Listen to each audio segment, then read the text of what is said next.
This is the radio home of the Cleveland Browns. 92.3 The Fan. An Odyssey Sports Station. 92.3 The Fan. 2020 Sports. Now the Cavaliers were on the verge of one of their more embarrassing moments of the season last night. Trailed Indiana, worst team in the NBA, by 9 points in the fourth quarter. Luckily, Darius Garland saved the day for the wine and gold. Cavs by 5. This is their biggest lead of the night. Garland floats and scores. Darius Garland scoops it up and in. The Kersey Cavaliers, FanDuel Sports Network, Ohio. Good guys win it, 120-116. Garland, 14 of his 29 points in the fourth quarter. Cavs win for the fourth time in 5 games. Evan Mobley added 20 points. Cavs have Indiana its 13th consecutive loss. Another month before we get an update on Cavs guard Max Strus underwent a recent exam on his surgically repaired left foot. The exam showed the foot is healing, but Strus needs additional time to recover. New name in the head coaching market after the Baltimore Ravens fired John Harbaugh on Tuesday. Harbaugh coached the Ravens for 18 seasons, but Baltimore missed the playoffs after losing on Sunday night in Pittsburgh. Ravens started the season 1-5, finished up at 8-9. Reports say the Browns have requested an interview with Seattle defense coordinator Adam Dirty. The native of England guided the Seahawks to the number 6 spot in the yards allowed this past season. Word is the Browns also requested an interview with the Ravens offensive coordinator Todd Monken. You can now find 92.3 The Fan on YouTube. Subscribe to our YouTube channel. Get the best content from our shows each and every weekday. That's 92.3 The Fan on YouTube. Headline sports news every 20 minutes right here on 92.3 The Fan. From the University Hospital Sports Desk, I'm Jeff Thomas. Up next now with the Ken Carman Show with Anthony Lima here on 92.3 The Fan. The Afternoon Drive. After weeks of speculation, you found your fall guy. You found the guy who's the reason why all the good feelings are gone, and then now it's all better. The Browns are all better. Yeah, it's definitely not all better. And if I'm it's all better if I'm Andrew Berry, if I'm Andrew Berry, I'd be very cautious about some of the stories he was trying to tell today, because you might end up blindsided 3 weeks from now with a head coach that decides that you don't really belong here. The Afternoon Drive. Weekdays starting at 2. We are Sports Radio 92.3 The Fan. The Ken Carman Show with Anthony Lima. Adam Schefter reporting that John Harbaugh is out as Ravens coach after 18 seasons.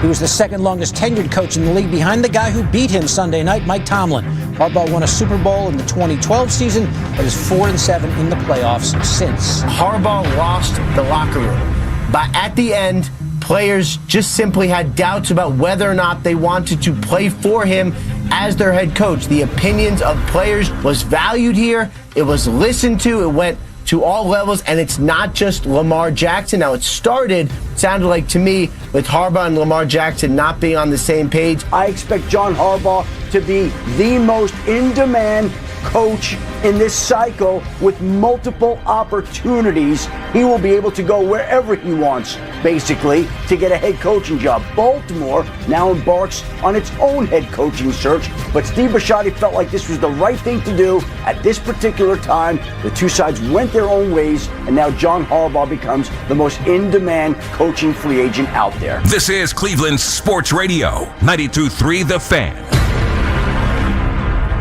Get him now. Bring him here. Bring him here. Oh, Schefter? No. Oh. Shut up. Bring him here. Rappaport? I want to know if there's anybody.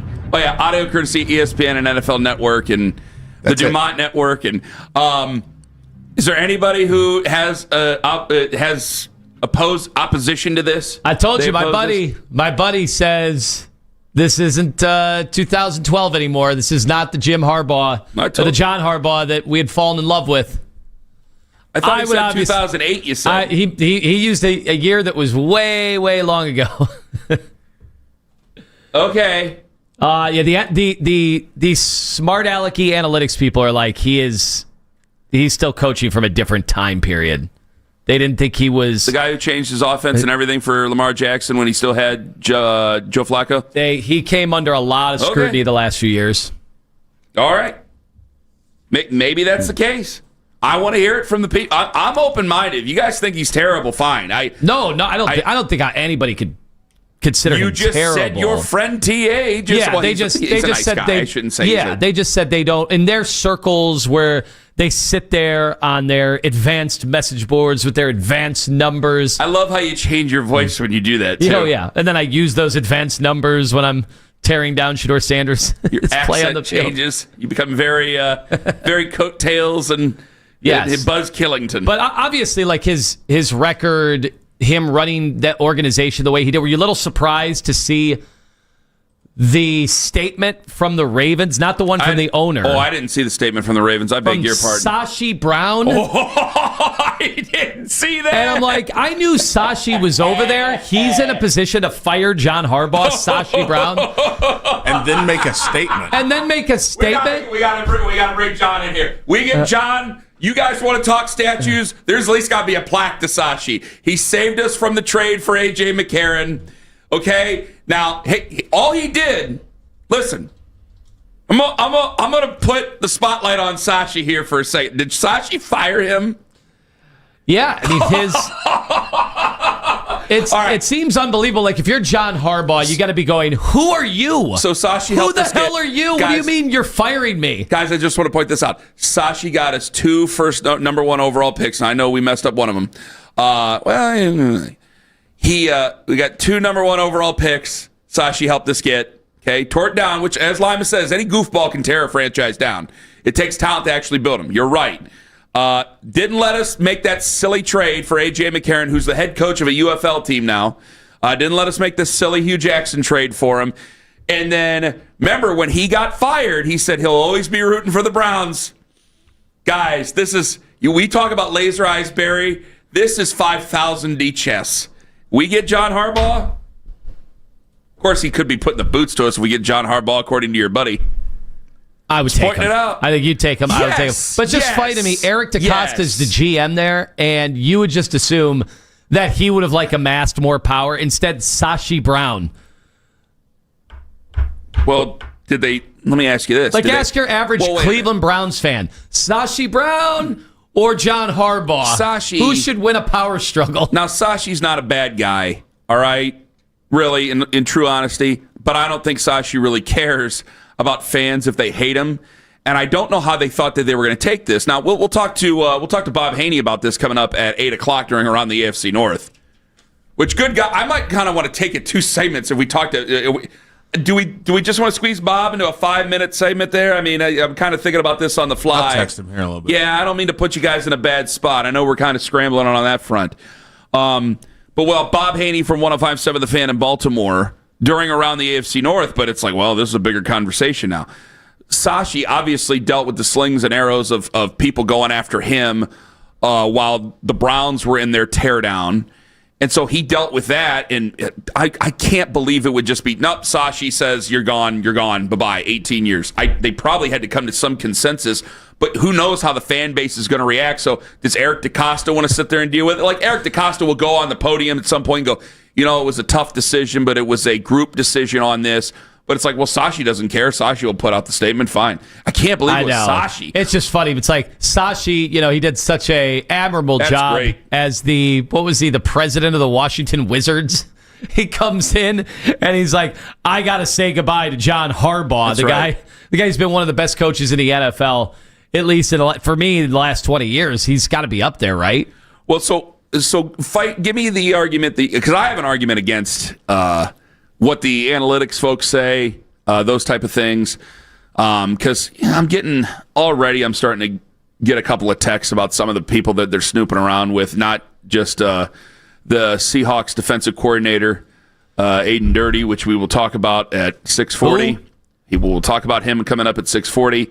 Todd Monken and things. There's other little back channels and things that I'm hearing about, and kind of gives me a different thought about how they're going to go with this. And I think it tells you from the tea leaves I'm reading that they have a lot more confidence in their operations than what the fans do. What John Harbaugh brings, I think if you were to actually go and get him, one, you are seen by so many people as the bottom job in this. Connor Orr, where did you put it? Yeah, towards the bottom. I think the guy I like to listen to Nate Tice. He's in a different time zone. I mean, he called the job poison. Quote. I saw was it a CBS Sports? The Athletic ranked it bottom. This is before the Ravens job opened up, so obviously it's behind that.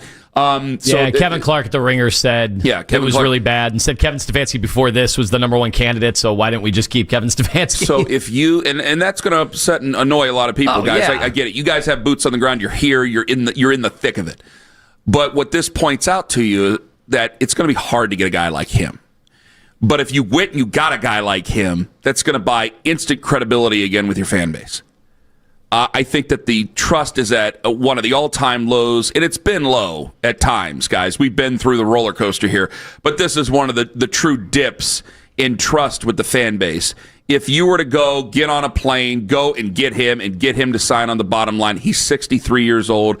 This team was underperforming. The Baltimore Ravens were 64 in September. 64 in September. Well, it'd be 64 in September. It was an underperforming team this last year. I know that they got to the playoffs. There's been a lot of consternation about Lamar about the playoffs here over these last so many years. They didn't get to the playoffs this year, obviously. That's why he's out. But what it would do, I think it would buy a little bit of hope with the fan base. And then I think that you would look at it and go, it's a professional operation. This would be a professional operation. And honestly, I think that he might be willing to work with Andrew Berry, and Andrew Berry would certainly be willing to work with him. I really do.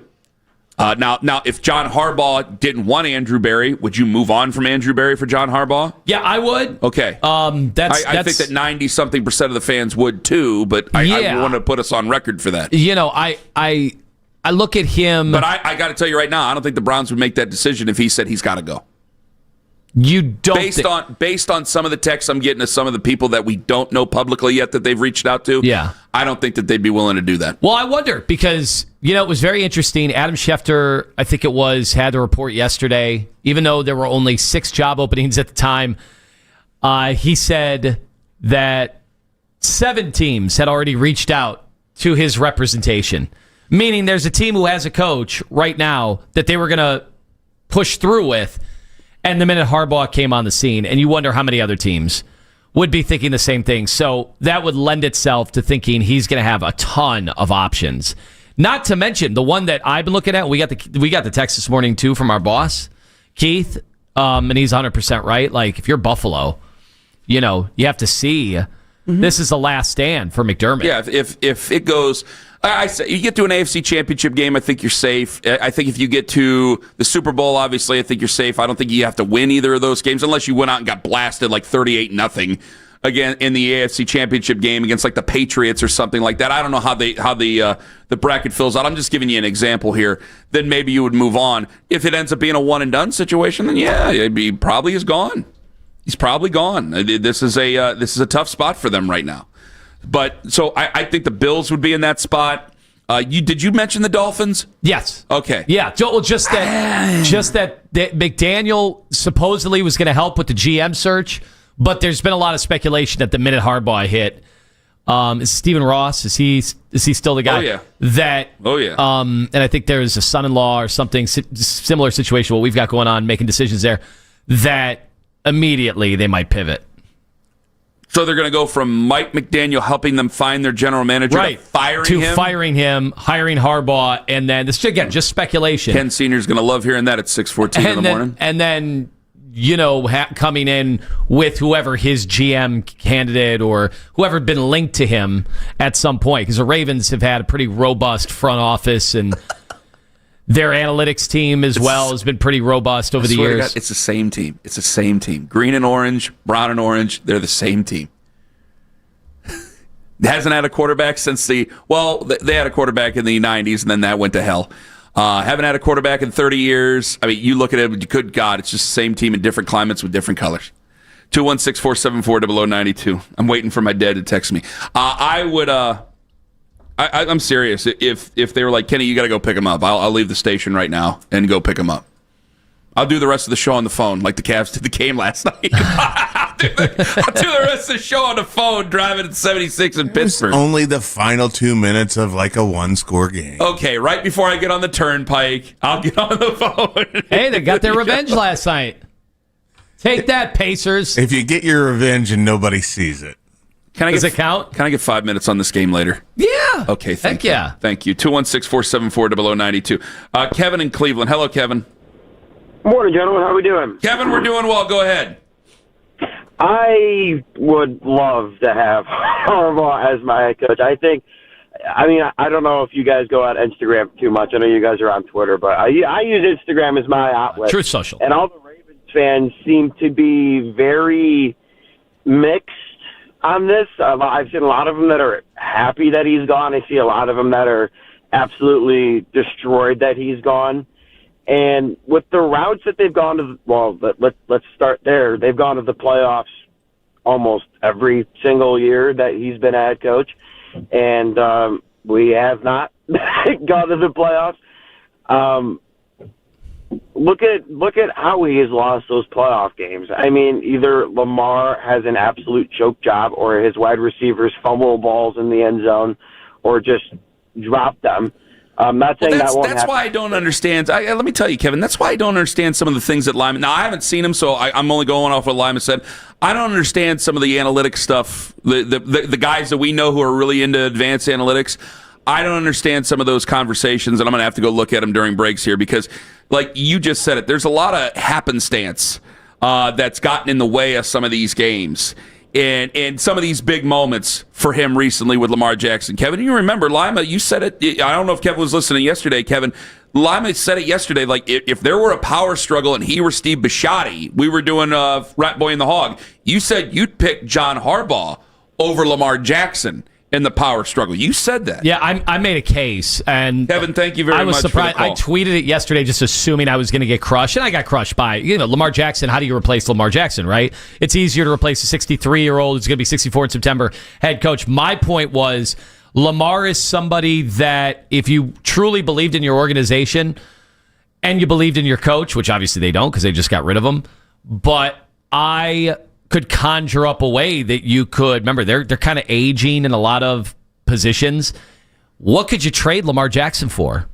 What could you trade him for? Look at what Deshaun Watson, look at the return for him. 3 first-round picks for Lamar is what you're saying. I mean, that's the starting point. Okay. Yeah. And immediately, like I have trust that Baltimore would have been able to find another quarterback, not as good as Lamar. That's just not how the NFL works.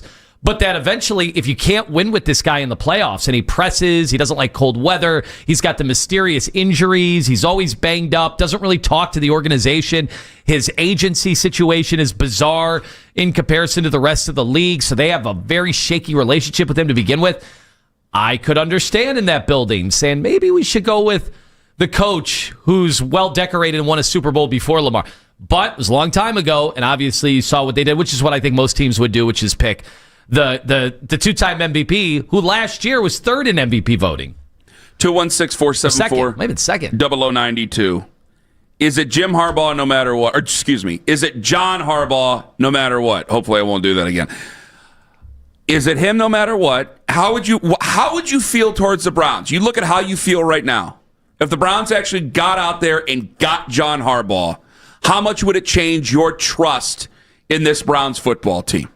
Because if they're listening over there, like, your trust does matter to them. I'm going to tell you that right now. How much would it change you? 216-474-0092, Ken Carman, Anthony Lima, Fattenton in the morning on the Fan. Are you ready to start to change things in 2026? You've probably made your New Year's resolution, but you look in the mirror and you're wondering, maybe one of those should be that I want to restore my hairline, or I want to thicken.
Browns. We got you covered. We are Sports Radio 92.3 The Fan. Harbaugh lost the locker room. But at the end, players just simply had doubts about whether or not they wanted to play for him as their head coach. The opinions of players was valued here. It was listened to. It went to all levels, and it's not just Lamar Jackson. Now, it sounded like to me, with Harbaugh and Lamar Jackson not being on the same page. That's Ian Rappaport yesterday on NFL Network. Now, does that weigh into you at all? Players talk all the time. No, it doesn't. Only because I think things can get stale anywhere. Okay. I think if Andy Reid were to walk away this offseason from, and I haven't heard anything like that, but if he were to walk away, sorry, Owen, to talk about your team in vain like this, but I'm sure there'd be some reports that, Andy got a little stale over time. Yeah. That's what happens in any relationship. Most of your marriages, any of you listening right now on the radio, your marriages have gone stale at some point, and maybe you had to find a way to reinvigorate them. But in the NFL, you can actually change out a coach. You can't just change out your wife or your husband. That's reckless. On a whim of a couple of bad years. Reckless speculation. Bringing his own stuff up on the show. Yeah. So I don't, just because it got that way in one location. Doesn't necessarily mean that baggage comes into the next spot. So no, I don't. That doesn't really matter all that much to me because it's just been there so long. And that same thing might happen with Mike Tomlin, guys. This is so crazy how the AFC North, like Zach Taylor, could be the last man standing on Monday. He might be the last coach that's still here in the AFC North. No, he might have outlasted everybody else. I think Tomlin's good to go for next year. I don't know that. I think so. I don't know that at all. There's been so much reporting, so much speculation about what's going on in Pittsburgh. I thought John Harbaugh would be good to go too. So, it's an asinine statement. It's absolutely believable that Zach Taylor could be the last man standing. I'll tell you this though. This is where I disagree. I don't want to bog it down, but let me say this before I go to the phones. 216-474-0092. I'm actually kind of looking for somebody who doesn't want him. I just want to, because I'm all in. I'm all in. You want me to go get him? I'll go get him. I think that you can go get a plane and go get him and be fine. But if you want me to drive, I'll go get him. Because I think that it will make the fans, I think it'll put the fans back on your side. I think it'll give the fans some understanding. I don't know how long he'll be here. He's going to be 64. So it could be one of those situations where you have to get your processes in line. But I would go and get him. I don't think he would come here. That being put out there. But I want to hear from other people. Let me just say this about the Mike Tomlin thing real quick, is if immediately you fire Kevin Stfansky and he becomes the number one candidate for everybody, where Browns fans are like, hey, man, this has come to an end, and you look around it, I think the Steelers are going to look around this and go, man, there's really not a great candidate that we think is going to change this to a thing that we need. And I think that they look as though, I think the Rooneys probably woke up this morning and looked at the Ravens and thought that this is going to be a mistake for them. I think that that's what they are thinking. Now, they might watch it very closely because that's a long-time head coach over there, only has 1 year less experience than Mike Tomlin. They might watch it very closely, but I think that goes into next year as well. 216-474-0092. All right, let me get to Mike in East Cleveland. Hello, Mike. What up, Ken? Hi, Mike. What up, Lima? Hey. All right, so look, I'm cool, man. I'm not saying I wouldn't take him, but I wish we could just get our own coach. First of all, like you just said, Harbaugh going to be 63 years old. He's already a Hall of Famer. He already got a ring. He already had MVP quarterbacks and all that. What's left for him to do? We had our best run with Joe Flacco, and now we need Harbaugh. We might as well slap the Raven on the helmet. Are we really this incapable of finding our own people and our own talent? Yeah, Mike. Are you a Browns fan? Yeah, I know. That was low-hanging fruit. But this just make me feel like the Mike Holmgren thing again. Just get him in the building. Just get him in the building and we'll be okay. When is the last coach that got fired went to a new team besides Andy Reid that made that new team that much better? That doesn't happen because the new coach already, that incoming coach, he already done what he had to do, and he already been fired from a place. So what are we really doing? I think it would be very surprising, Mike. The retread list is bad. He is right. Teams have done studies on this. I had somebody sending me last night the amount of coaches that have been considered retreads or whatever that have just not worked. What are you saying retread is, guys? Well, I think Mike McCarthy did a pretty good job in Dallas. I thought he did too. You know where I stand on him. Everywhere. Yeah, I think that would be a credible hire as much as before y'all let me go. I would have rather kept Stfansky to bring in a 64-year-old coach from Baltimore of all places. Just get your own person. I think you're being a fan. I think you're being a Baltimore hater. I don't think you're being open-minded at all, Mike. Man, I got girls out of Baltimore, bro. I spend a lot of time out there. I'm cool with Baltimore, but I'm just saying. Congratulations on all your success. Relax. Hey, don't make me get on that. Don't come on now, y'all out there with y'all feet up. I ain't gonna say where y'all live again, but chill out, man. Chill out. Mike, thank you for the call. I got. The list was Andy Reid is obviously the most notable, most successful quote retread, right? Obviously that worked out really well. Jim Caldwell. These are on the better. Jim Caldwell was a decent enough coach. He just kind of held it down. Bruce Arians. Bruce Arians Mike was McCarthy. a very fine coach. After that, Jack Del Rio, Doug Marrone, Ron Rivera, John Gruden, Gary Kubiak, Mike Malarkey, Rex Ryan, John Fox, Doug Peterson, Pat Shermer, Adam Gase, Todd Bowles. Isn't Bill Belichick a retread? You're going way too fast. I'm just giving you the names because they're not too fast. There doesn't need to be Owen. much discussion about any of them. Send me that because I think there needs to be a discussion. Because if you're going to put Adam Gase and John Harbaugh in the same conversation, then I'll just leave the show because that's not an actual conversation. I just heard you say the name Adam Gase in a conversation about John Harbaugh. Well, it's just guys that have gotten rehired, guys that were thought highly enough in the NFL to not only interview for another job, but to beat out the other candidates. But you could have just went with, now Holmgren wasn't a head coach, I understand that, but you could have just went with that. Now Holmgren was given keys to everything and then decided not to come in until 10 o'clock in the morning. But regardless of what you're saying there, the thought is always you're getting guys. But as a head coach, he also took Seattle to the Super Bowl as a retread coach from Green Bay. The thought is with so many of these guys and the track record is pretty clear, like the batting average of guys that get a second chance is that they're never at their hungriest than they are that first time around. But I disagree with if you're going to bring up Adam Gase and I'm going to use him there, I think Adam Gase was hungry. I think he's just crazy. I think that some of these guys are there. I mean, if you're looking at John Harbaugh, if you're 63, 64 years old, now this is going to be part of it as well, because I don't know what would happen in back channels. And again, there's no conversation that we know of yet that the Browns have actually reached out to John Harbaugh or there's anything like that I know of, okay? If it were only based on money, it's like, hey, if you want him to come to the Browns, it's going to cost you more money than it would some of the other teams. Okay, if it were only based on money, like it was with Mike when it came to coming to the Cleveland Browns and running the show, then yeah, maybe you're going to run into a problem again. Because he's 63, he'll be 64, so you're running out of time to be competitive. You're running out of time to sit on the sidelines and kind of survey everything and then take another job. You're running out of time to do that. So if you want in, you're going to have to immediately jump back in. Do you want to jump in with a team that's going to give you a better chance? There's going to be teams that give you a better chance. Do you want to run in and jump back in with a team that is going to pay a lot of money? The Browns can pay a lot of money. Would be a lot of understanding there.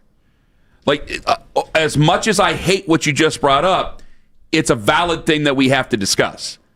Now, I think that if he were coming back, he'd be plenty motivated. Plenty motivated.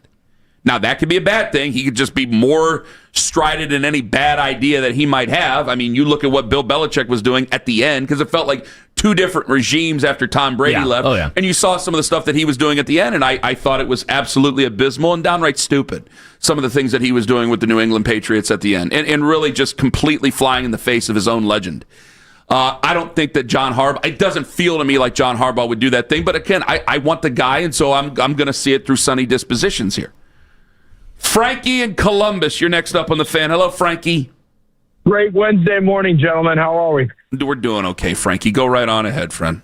All righty. So, for me, there's only two guys that if the Browns are serious about winning, and that's a big if, that they need to hire. The first is obviously Harbaugh, and the second is Mike McCarthy. And the reason I'll tell you Mike McCarthy is he knows how to handle a dysfunctional front office. His last boss was Jerry Jones. So, I mean, that tells you all you need to know.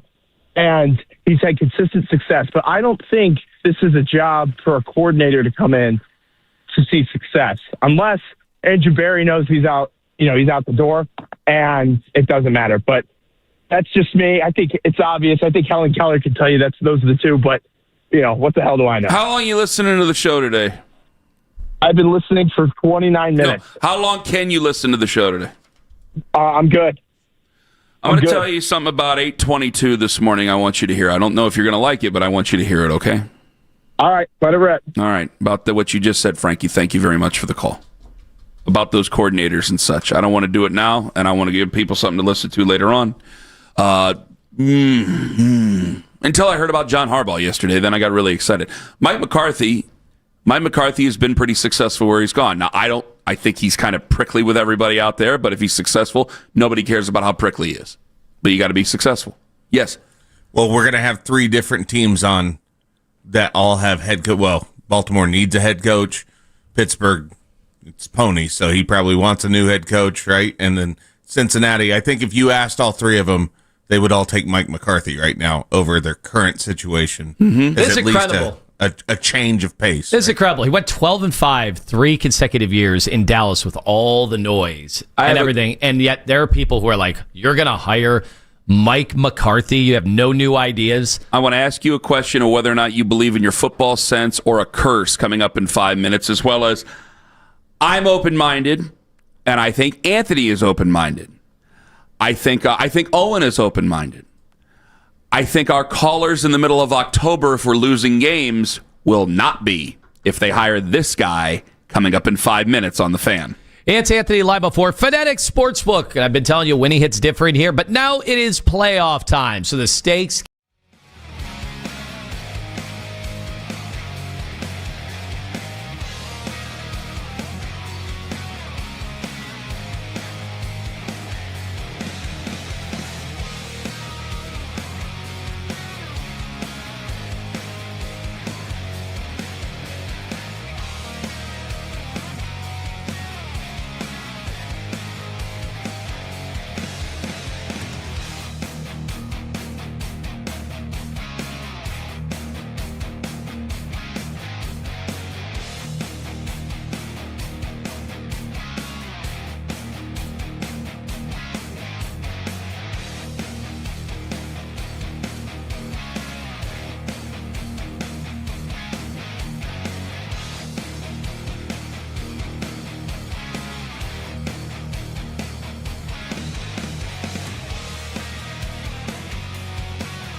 This is what Breaking Browns news sounds like. We have great fans. They're extremely passionate, and they deserve better than what they've gotten the last 2 years, okay?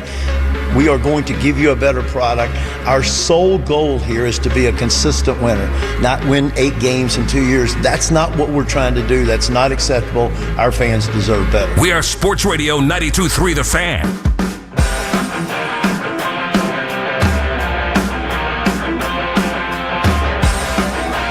You might have heard that the Browns are wanting to interview Todd Monken.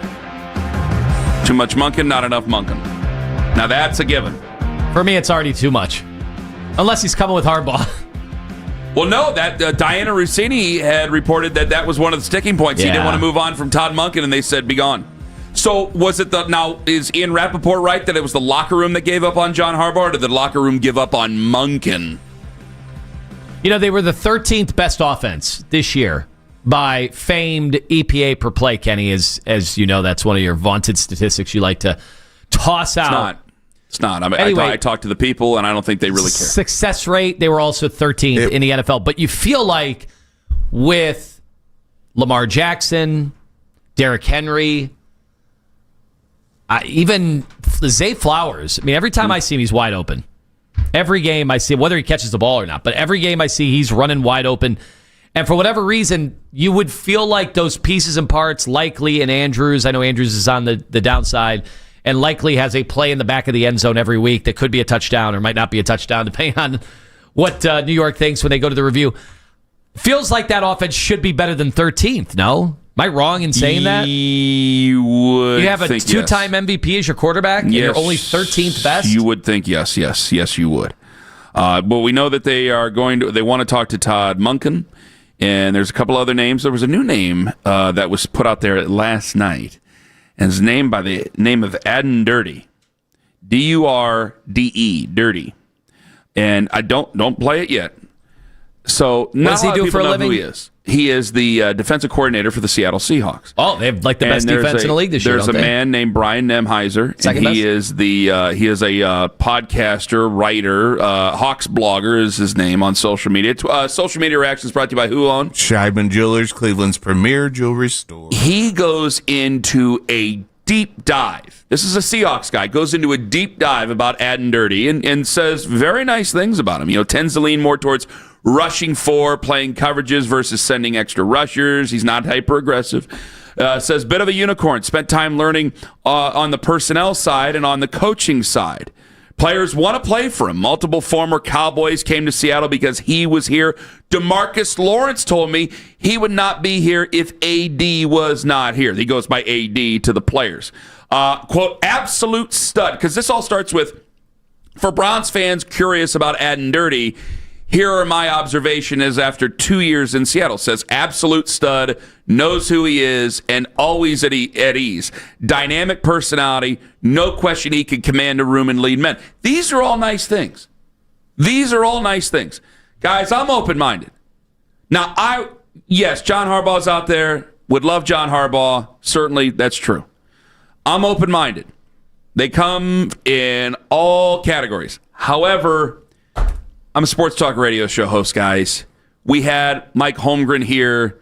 You couldn't get Mike Holmgren's last name right. We had segments on how Mike Holmgren's last name was butchered. The nicknames of Stfansky were long, numerous, and bad. And well, here is, if you've never heard Adden Dirty have a press conference, here is the Seattle Seahawks defensive coordinator. Our mission is to constantly improve, like consistent improvement, consistent self-improvement, consistent position group improvement, and unit improvement. And I think, obviously, at times you're on that level and you're always trying to push, but that's what we've seen. Consistent improvement, guys trying to be better versions of themselves, and some of it shown up on the field. Adden is from Middlesex, England. And if you get him, and I'm open-minded, you better win, because I'm not going to be able to take a call. And it's not going to happen. They'll call in with the chance of the Premier League about him.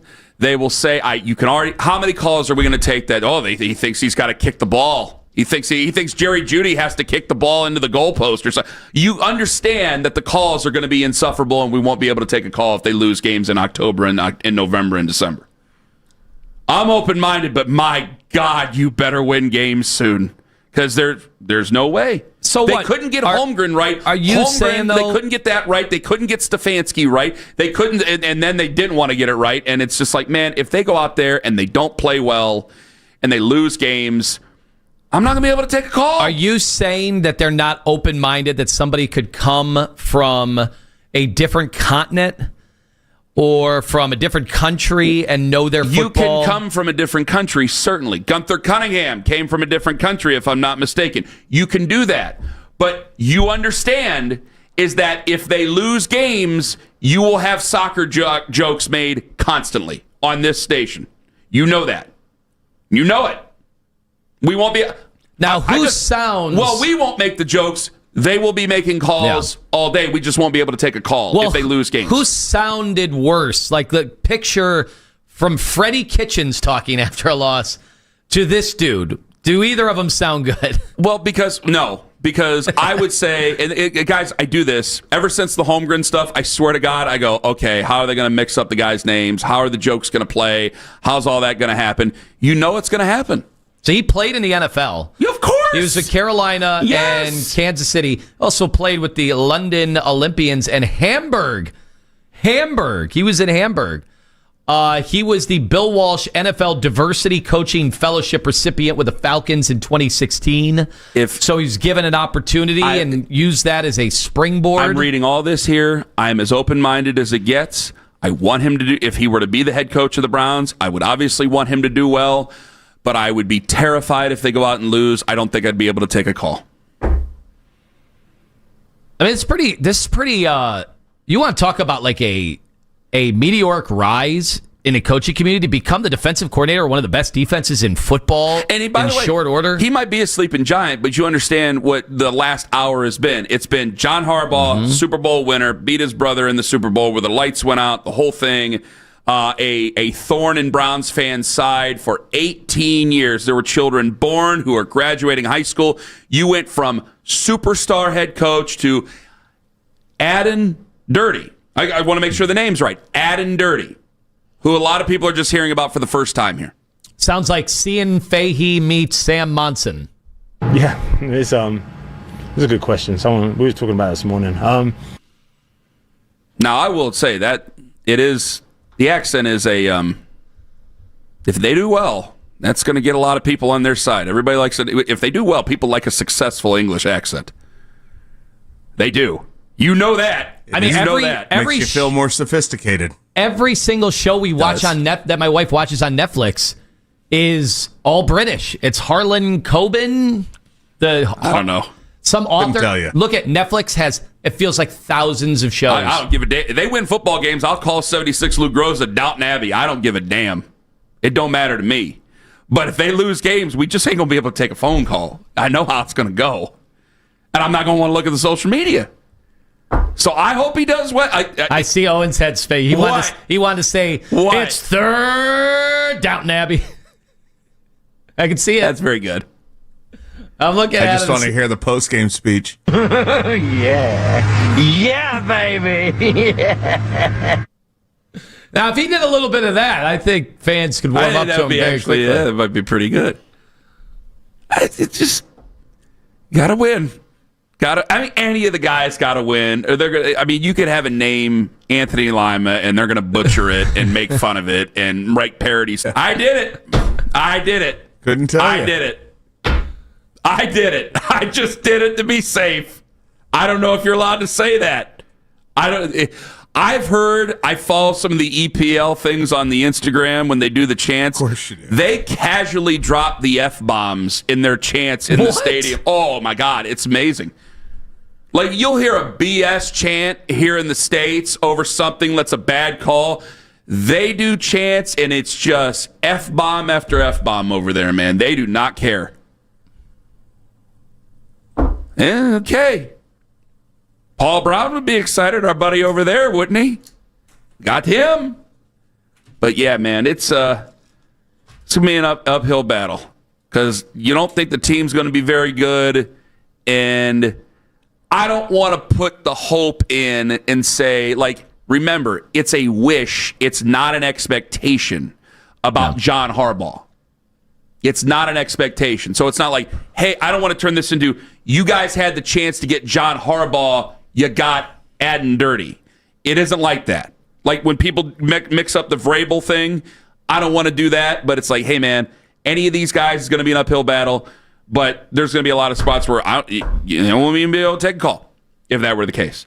216-474-0092. 822, by the way.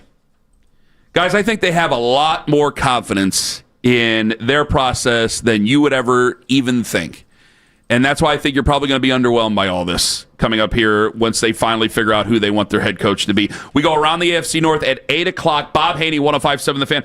And I know I just got done talking about the callers. Sometimes our callers do have really good ideas. A hell of a question by a caller in the afternoon coming up in 4 minutes on The Fan.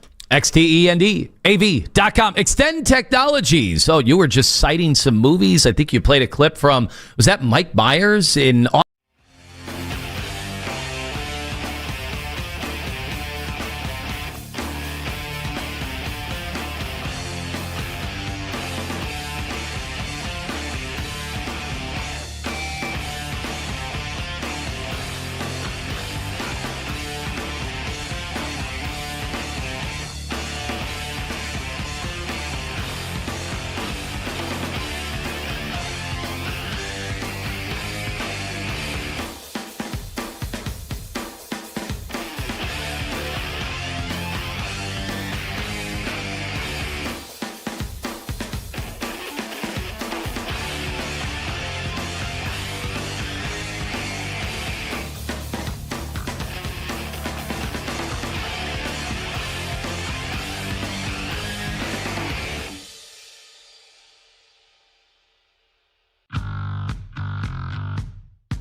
Strongsville app. Headline sports news every 20 minutes right here on 92.3 The Fan. From the University Hospital Sports Desk, I'm Jeff Thomas.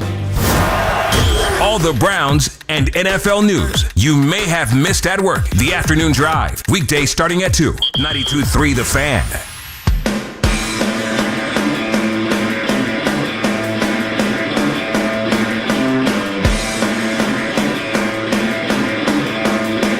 8 o'clock, Bob Haney, 105.7 The Fan in Baltimore, as well as James Rapine, as well as Andrew Filipponi. We'll go around the AFC North, but obviously the big story today, John Harbaugh canned yesterday in Baltimore, which led us all to really want John Harbaugh really, really bad. There has been some pushback here. Some pushback. Not too terribly much. Some pushback, which, by the way, when we got to the Adden Dirty conversation, Scott messaged me and wrote it would be a bizarro Ted Lasso. Yeah, you know those jokes would come. Well, Andrew Barry was just watching Ted Lasso and decided to come up with a crazy idea. Yeah, you know that's going to happen.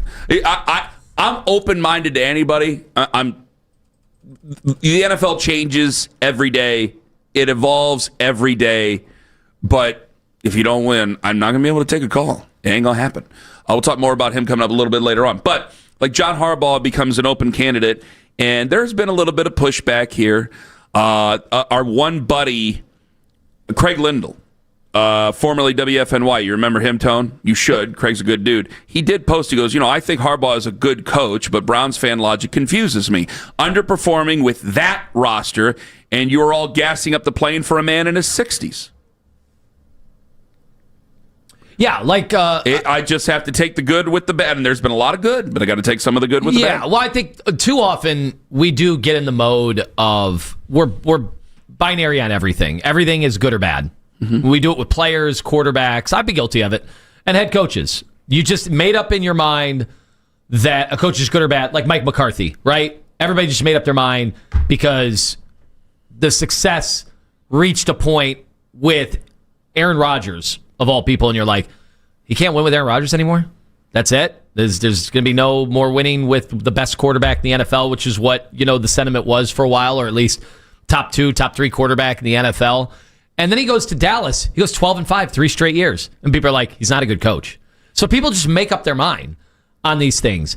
And Harbaugh has been there so long that when you do anything for 18 years, which is how long he had been there, which is just crazy in today's landscape of sports. It's hard to find anybody in any realm that is in the same spot for 18 years.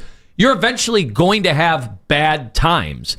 Nobody has 18 great years. How was Andy Reid this season? What did people start to say 6-11 year?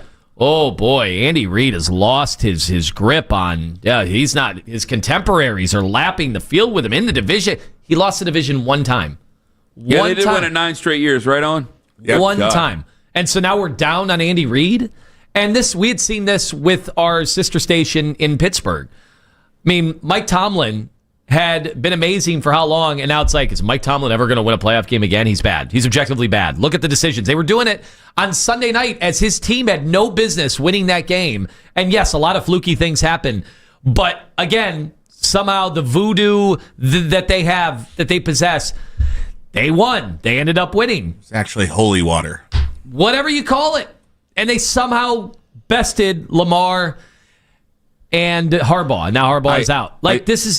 I do think, like, if you're ever living in a world where you're just like, that coach is just good or bad, then who are you ever going to like? I mean, Sean Payton at the end, people are like, Sean Payton overrated. Won 1 Super Bowl, and then we crowned him, and that was like 20 years ago. And I'll admit, I'll throw it out myself. I've always been trying to wait for. I gave up, but there was numerous years I was waiting for the other shoe to drop and be able to pounce on Kyle Shanahan. Why? Because I don't think he's a good guy. I don't like him, and I have to admit he's a good coach. And I have to. But there was so many years there where I was going, you guys are just fixated on the last name. If for some reason you've picked this darling of this head coach, and no, he's had to make that kind of conversation look like a fool for a long time. But I'm just looking at it from a Browns fan's perspective here, where I think Browns fans are looking for trust. And I think that they're afraid right now. I think that a lot of fans felt that it was time to move on from both, and they only moved on from one. They still don't trust the organization. And I think they're looking for somebody that they can trust. and the names that they've heard. I mean, Todd Monken, we've had a lot of fun at his expense. I think that a lot of people, if they were going to give power to the offense in 2019, they would have went with Todd Monken instead of Freddie Kitchens. But really, what were you getting out of it? John Harbaugh buys trust. John Harbaugh would buy respect. And you would have to pay a lot of money to go get John Harbaugh because there's 6 other jobs that are open, and everybody out there keeps saying that you're the worst job that's out there. And I can try to put a sunny disposition as much as I possibly can on how great I think this job could be. Because, yeah, you have a chance to become a legend. And John Harbaugh could look at it and go, I'm already a legend. I'm 63. I'm already a legend. I coached a good team. I won a Super Bowl. I don't need to go and save you if I don't want to. What's in it for me? What's it going to be for me? Because I'll tell you what, again, when it comes back to the quarterback, we're going to find out about what a lot of these teams, a lot of the teams outside the Cleveland Browns, a lot of the organizations, what they really think of Shedeur Sanders here. We're going to start to find out some of this stuff as some of these meeting things get leaked out here over time. And so we're going to have some very strong conversations here in the month of January, stronger than I thought. And I didn't foresee when we were talking coaches last summer and possibilities that, if Kevin doesn't do it this year, he's got to go. Maybe a lot of people got to go. I didn't foresee that type of conversation happening. There's going to be a lot of things. There's going to be some knockdown, dragouts, and red faces here in the month of January that I didn't think so. But what John Harbaugh would do, I don't know him personally, is if you actually were able to announce him as your next head coach, I think immediately the fans would be back on your side. I think immediately they'd go, hey, I got an owner who's willing to do what's necessary to bring in a guy that we trust. And I don't know how long it would last. The team is not great offensively whatsoever. They're bad offensively. The team's bad offensively. The worst. They were the worst in the league this year. There's a lot of things that you have to fix. And I don't think it's all going to be fixed just this year. So you're going to need a little bit of time to do so. So as time goes on, what are you willing to do? What are you willing to work with? What is he willing to go through at 63 years old? Does he want more of a ready-made situation? The Giants may be more, quote, of a ready-made situation. Does he want somebody who's more of a sure thing? It seems that Fernando Mendoza and the draft starts at 2 because Mendoza's going to go to the Las Vegas Raiders. Would that be a possibility for him? I mean, we could do this for a while. And you said it. There are 7 different teams, not 6. There were 7 different teams, according to Schefter, that were looking into him. So that means that there's a team right now that has a head coach that's already kicking the tires on him. So you would assume that they're probably going to be in a better situation than we are. So what do you got to do to go get it? That means you have to make him as comfortable as possible, give him whatever he wants. You have to be full on in love with him to do it. And then if you got him, I think that you would get a lot of trust back from the fan base. Yeah, because it's not just, it is a name. It's not just money. It is. Because all these teams can offer money. It is name honoring. I am giving him what he would want based on his past. I don't know as much about the future because of the age, because of this recent year. I can't blame everything on injury, can I? There's been a lot of injuries there. Can I blame it all on them? Can I put it on DaCosta? Does he become a scapegoat in that? Like these, I'm just asking a bunch of questions that I don't know the answer to yet because we're still early in this process. I'm just telling you right now what I think the fan base's reaction would be, and I think the grace that they would give the Browns if they were to bring in a John Harbaugh. But I don't even know if he'll give us the time of day to talk to him. 216-474-0092. Nick in Painesville, you're first up on the Fan. Hello. So if you brought John Harbaugh over here, my question would be this. Our offense really wasn't that bad because we scored like 30 points a game. Our defense wasn't taking care of the other side of the ball, not allowing the other teams to score. I mean, we got one guy on the defense that does good, and the rest of them suck, and we're going to say we got the best defense in the planet. I'm very curious. Are we talking about... You're called a Cleveland. You're calling the Browns. Which year this is in Cincinnati, right? I'm talking right now, this year. Every game we scored points, but if the defense doesn't stop the other team from scoring... You calling 15-30 in Cincinnati, or? That's the opposite of what happened. Okay. Cool Ray in Bedford, hello. Hey, what's up? I think dude got caught in the Wayback Machine. I don't know what year he talking about. Wow. He just wake up. What's it? We had by the way, I said we had the worst offense in football by a few of the metrics. We had the 31st. It was actually the Raiders had the worst offense. I thought I might have thought Raiders, but I wasn't sure. Go ahead. I don't think you bring Harbaugh in here because of the fact that, listen, I don't care about the age. What I care about is productivity. You had Lamar Jackson, an MVP caliber quarterback. You had Derrick Henry. You got these. You had a Lamborghini. You had an offense that was built to go to the Super Bowl, and you couldn't do it with that offense. Now you got a forward-focused offense. No.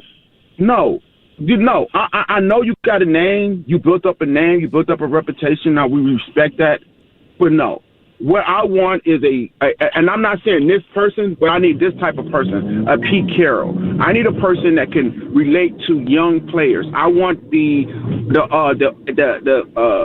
ex Miami Dolphins head coach, the black guy. Give me somebody like that. But I don't want a coach that had an MVP quarterback and couldn't get him to the Super Bowl. Well, wait a minute. Now hold on. Red flag. Did they or did they not go? They went to the playoffs last year, right? I'm being serious. They went to the playoffs last year. They went to the playoffs all the other years. There's been a series of mishappenings that have happened in the postseason.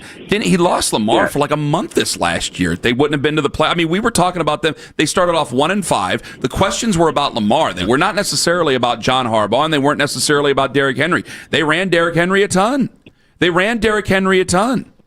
Like, there are questions that have to be answered about Lamar here, too. Okay, but at the end of the day, you had Lamar Jackson. You had the MVP, but you couldn't make it to the Super Bowl. But you're telling me things. You're telling me things that happened then, and I'm talking about what could happen in the future with that franchise. See, you're doing the thing about Lamar that I was just doing about John Harbaugh, because I'm looking at a guy who's 63 years old. Like, how much more is he going to be willing to give? That's the pitfalls that I think that we need to think about here, Cool Ray. But when it comes to Lamar Jackson, if you have the two, hold on. You just said it. A two-time MVP. You have a high-paid contract, right? They gave him what he wanted, right? Right. Where's his responsibility in all this then? Where's his responsibility, Cool Ray? It is also Lamar's responsibility too. But we also looking at. But you're just blaming John Harbaugh. You're just blaming John Harbaugh. Where's Lamar's responsibility? I blame the coach too, just like I blame Stfansky, because at the end of the day, you know, who's going to follow in that sword? The coaches, right? Of course. So my thing is this, but we also with this team here, and I know you guys are smart. This team here, whoever they bring in, has to be able to take on more than just the coach, because that defense was top 2, top 1 in the league. So he's going to have to also be able to say, I'm going to take on that defensive coach. He ain't going to have a say-so. Why can't he? Harbaugh is not going to want to come in and be like, oh, I'm going to be able to just I'm not going to have say-so with my defense. Oh, I think John Harbaugh is way more amenable to that. Maybe I'm wrong. I mean, but he's loyal to his coaches, and I know we were all upset with Kevin Stfansky over holding on to Bubba Ventura. And I'll say this, if we want to talk about people's past, thank you very much for the call, Cool Ray. I mean, this was a guy who was willing to change his offense, do a lot of different things, and go and make a gutsy move, be a part of that organization, and do what was necessary to go from Joe Flacco during a year where his you-know-whats were close to the bandsaw that year, and go to Lamar Jackson and then come out looking great. He was willing to do that. That was something he did. That's on his resume. Yes. I just want to know what happens to Lamar Jackson in the playoffs when he turns into a pedestrian quarterback. I mean, Baker Mayfield has a much better QBR and quarterback rating in the playoffs than Lamar Jackson. How does that happen? Nobody can't all be everybody else's fault. Nobody thinks Baker is a better quarterback than Lamar. And then come playoff time, Lamar slams his helmet into the corner. He's got his 5 blankets on the sidelines. He looks miserable. He starts pressing. He starts putting his team behind the 8 ball with bad miscues in the first quarter. I think I don't know if it's like the lights are too bright or anything like that. I do think the pressure of the history starts to get to him. And I don't know how you change that. 216-474-0092. Okay, we got a lot of people here, but I also said this, and I want to play this call when we come back. Sometimes our callers, even though we had one that didn't make sense right there, but sometimes our callers have wonderful ideas. And I think this is a wonderful idea, and so does Tone, and I want to ask it to you coming up in 5 minutes on The Fan. All right, real estate market is...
their head coaching position. You can now find 92.3 The Fan on YouTube. Subscribe to our YouTube channel for the best content from our shows each and every weekday. That's 92.3 The Fan on YouTube. Headline sports news every 20 minutes right here on 92.3 The Fan. From the University Hospital Sports Desk, I'm Jeff Thomas.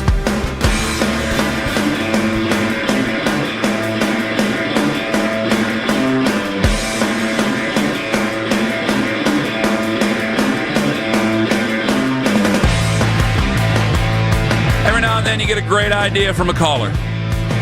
You savor it. You like a Chianti.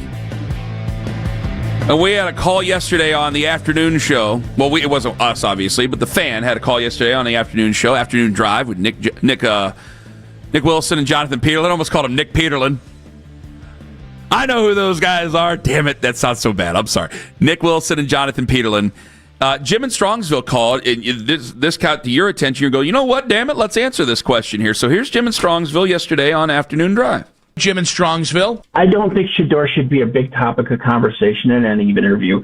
I know you guys are going to say he's the guy that started the last game for the Cleveland Browns, and I know you think that Barry's really high on Shedeur Sanders.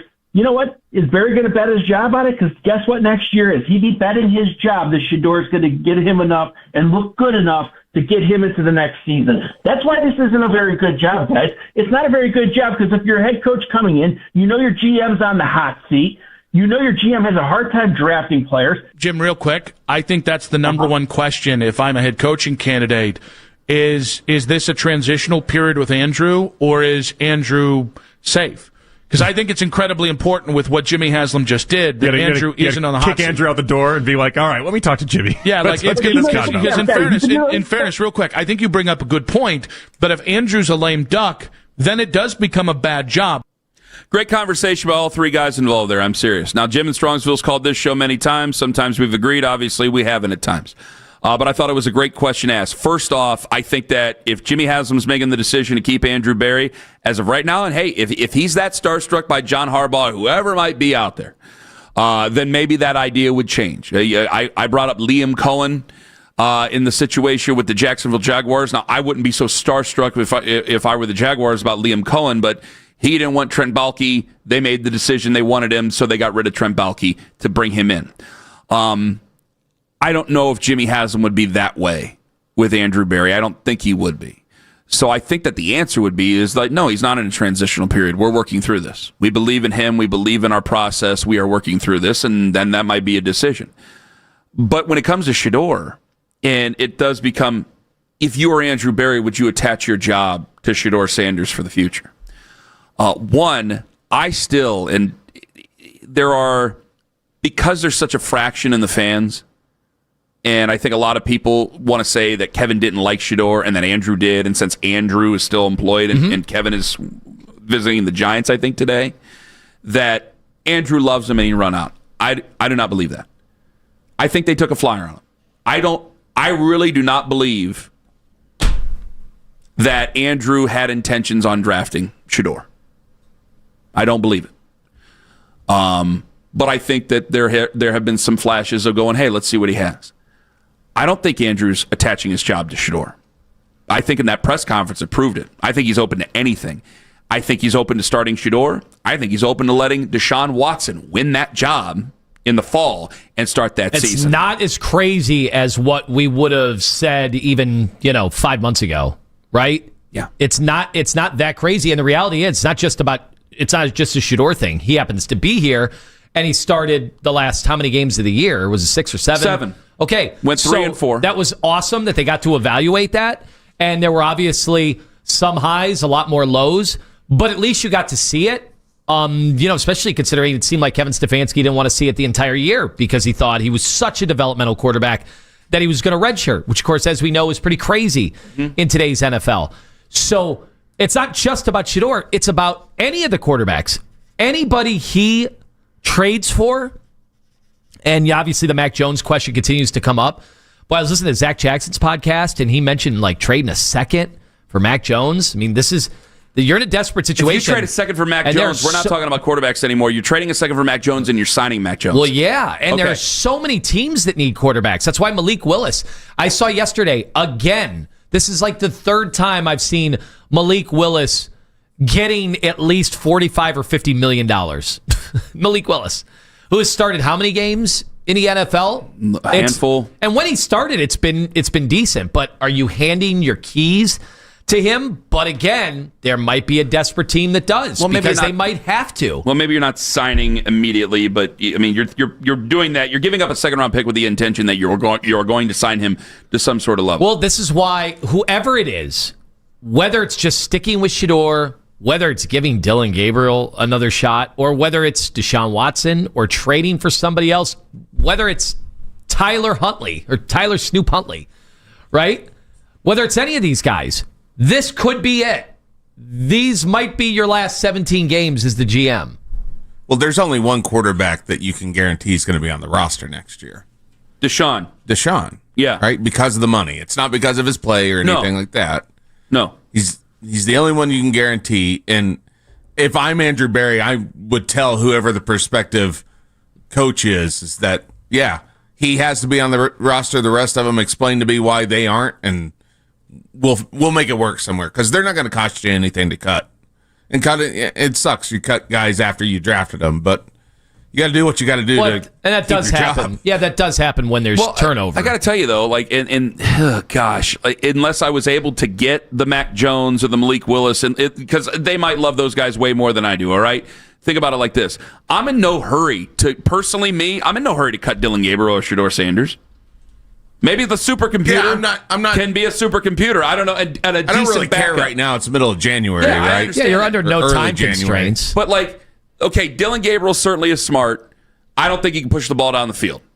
Shedeur Sanders, there's definitely been some questionable decision making. I think he's gotten a little bit confused back there at times, a la when he fell the other day. But definitely there's something there where he's not afraid to push the ball down the field. He is obviously a very accurate quarterback, and I do think he's a fast learner. So there are things that both of these guys show that they could possibly do in the future, but neither of them you're saying, oh, yeah, he's the franchise guy. Neither of them. Deshaun, I just don't want to have happen where you're finally starting to see the light at the end of the tunnel on this deal, and you could finally move on, and his deal has been a dark cloud over this fan base basically since day one. At least when the season started back in 2022, that's been that contract for this fan base. And I finally see a little bit of light at the end of the tunnel, and then he comes in and plays just well enough to make you kick the tires on him. Where it's like, hey, we finished this record in 2026. We're not going to be in this spot in the draft. Do we want to give up this many assets for that guy? Like, I'm not going to be fooled by 30-year-old multiple injury guys because we paid him a lot of money already, because my favorite team paid him a lot of money already. That ain't going to happen. So if you think I'm pretty stubborn about some things now, wait until we get to that level. But that's where they're at right now. But I think, Andrew Berry, you are in a position where you may have to attach your job to Shedeur Sanders, whether you like it or not. But when I heard the afternoon show also after that, because they had a great conversation about it. And then, Nick was saying, hey, when there is an interview, at any point, if somebody comes into the interview and starts talking bad about what they've seen out of Shedeur or what they've heard about Shedeur, he's like, well, I'm crossing that coach off the list. And I understand what Nick is saying. Nick is like, hey, sometimes you just got to coach the guys you have, right? But I also think we're in such a transition period, and because he was a fifth-round pick and not a first, and this is the key difference. This is why we went over this ad nauseum the entire year of the difference between a first and a second all the way down to fifth is you do not have some spot carved out for you. The organization has not made some significant investment. No. Even though they gave them the football at the end of the year. Let me ask you. Plenty of teams give guys opportunities. How many quarterbacks started this year in the NFL? Was it another 60 this year? Did you see week 18? A lot of teams gave the balls to a lot of guys. I have another theory behind that for another day, by the way, about why so many guys start. So, I think it has something to do with the transfer portal that we don't even talk about. Go ahead. So just the fact, by virtue of him being on the team and selling jerseys, that to me does not disqualify a coach. You want guys to be honest. And if guys come in and say, hey, we scouted Shedeur in college. We didn't like a lot of what we saw. We might like him as a person, but then we saw him on the field with you guys and it was ugly. You can't disqualify the candidate. This isn't a first-round pick. I mean, Tennessee, what if they come in and say that about Cam Ward? Is that a different story? That is the number 1 overall pick, who did show some signs of improvement by the end of the year. He was given longer runway than Shedeur was because he had the whole season. But are you disqualifying guys in that regard? Remember, Arizona famously moved on from Josh Rosen immediately. That's true, but I didn't hear what Nick said. So what did he say exactly? You said that he thinks it's a disqualifier if a candidate comes in and has a lot of negative things to say about Shedeur. Well, he thinks that's a disqualifier. I don't think that's I think that's a short-sighted thing, but I don't want to accuse Nick of doing that. So I think more as I would think if a guy came in, I want to coach, in the words of Mike Tomlin, I want a coach to go towards coaching. So you may say it's Owen Laudeman he's gonna interview for the head coach of the Cleveland Browns, and Owen comes in and goes, absolutely no way on earth can that guy be on this football team. Well, tell me why, but that's probably going to disqualify you. Like, I want to hear, hey, he's got this, this, and this, and I really don't think it's going to work, but I think I can do this. It's just, where are we going to go with him? That's what I would be open to hearing. I want a coach to go, hey, I can get him to this level. I don't think a coach should sit there and if he doesn't believe it, flat out lie to me and say, you can win a Super Bowl with this guy. If you don't believe it, tell me you don't believe it. But I also want you to say, if we are in a position with him, because I don't want a guy to look at his players and go, well, we can't do anything with these guys, because you know what I heard out of that? I heard that out of Bubba Ventrone this year, where he just kept going, well, we got what we got. And I go, no. I want you to go towards coaching and find the best out of those guys. That's what I didn't like. That's why there's no way this year, next year, whatever year, if we're talking head coaches, and I know it's Browns related, so we never do that, but that disqualifies me. I don't like blaming players like that unless they are bad people and you just want to throw them under the bus. So if a coach comes in, see, I didn't hear what Nick is, Nick said, so I'm going to put different context on it. Sorry, Nick. I would say I would not want to hear a coach say absolutely not to anybody. But I want him to be honest and go, hey, if we work with him this year, because you might be stuck with him. This is the time frame. This is how long it would take. Exactly, because I can't guarantee you, Tone. I can't guarantee you Jones or Malik Willis or anybody out of the draft out of that. And I think that if you were to draft, there was, I think, an Athletic mock draft that had us taking Ty Simpson with that second pick in the first round. I go, oh, my God, we're going to do it all over again. I don't want to make that same mistake. Oh, the end of the first round quarterback that we had fallen in love with years ago. Exactly. Brady Quinn, Brandon Weeden, etc., etc. I don't want to do that. So I would like to hear it out of that head coaching candidate, whoever it may be. Tell me the truth about Shedeur. Tell me the truth. But also, I want to hear that you can take him to the very best. And tell me how you're going to take him to the best it is. Whether that's, hey, he can be a starting bridge quarterback in the league, fine. If you really do believe that he can be a Super Bowl champion for this football team at some point, tell me how you're going to get there. Because I think there's a lot of people in the building who probably like him, but I think nobody can say where he's going to be in the next 3 years. Whether it be with this organization, any organization in the NFL, there's been so much on any side of the pendulum. You have put out so much stuff about the stats.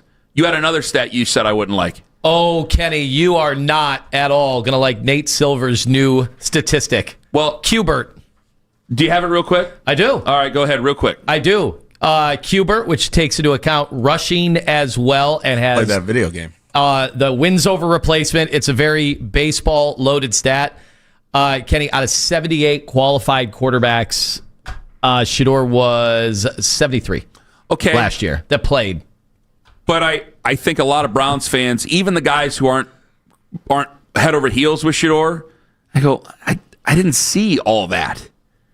Like, I saw him play. I didn't think he was that bad. They had Dylan Gabriel. There's all these stats that are there. They had Dylan Gabriel 57, and they had Joe Flacco, including his Cincinnati games, 36. I didn't think that Shedeur, and I think a lot of Browns fans would agree. It's like, hey, is it the second coming? No, you can't say it yet, but I don't think he was as bad as any of these stats. But you see these charts, and he's at the bare bottom. It's amazing. I cannot find a stat that supports him as a playable quarterback from last year, even though we watched the games. But what you saw was a decent enough quarterback that you would want to give more time to. And I know we like the Sal Cannella drop. Come on, that shit. But if you did that with every quarterback, they're basically saying he would still be towards the bottom, which just shows you how bad the offense was this year. That's our standard. We go around the AFC North at 8 o'clock. Now, Bob Haney, 105.7 The Fan in Baltimore. He will lead that off. You're going to have to hear that. Bob is going to join us coming up at 8 o'clock. Coming up next, we go about last night where, I started cussing right in front of my kids in the living room, which isn't a new thing, but about who I was cussing about is. Find out who I was cussing up a storm over in front of my own children.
Fan. So much can happen around the globe that we never hear of. Embarrassing. We got to be better on defense. It won't matter till April. I think we know that. God's gonna write us off. We could go 82-0, no one would care. He's a piece of crap. The kid, he sucks. He's sucked his whole career. I got rumors about him. How he couldn't please his wife, and so now he's divorced.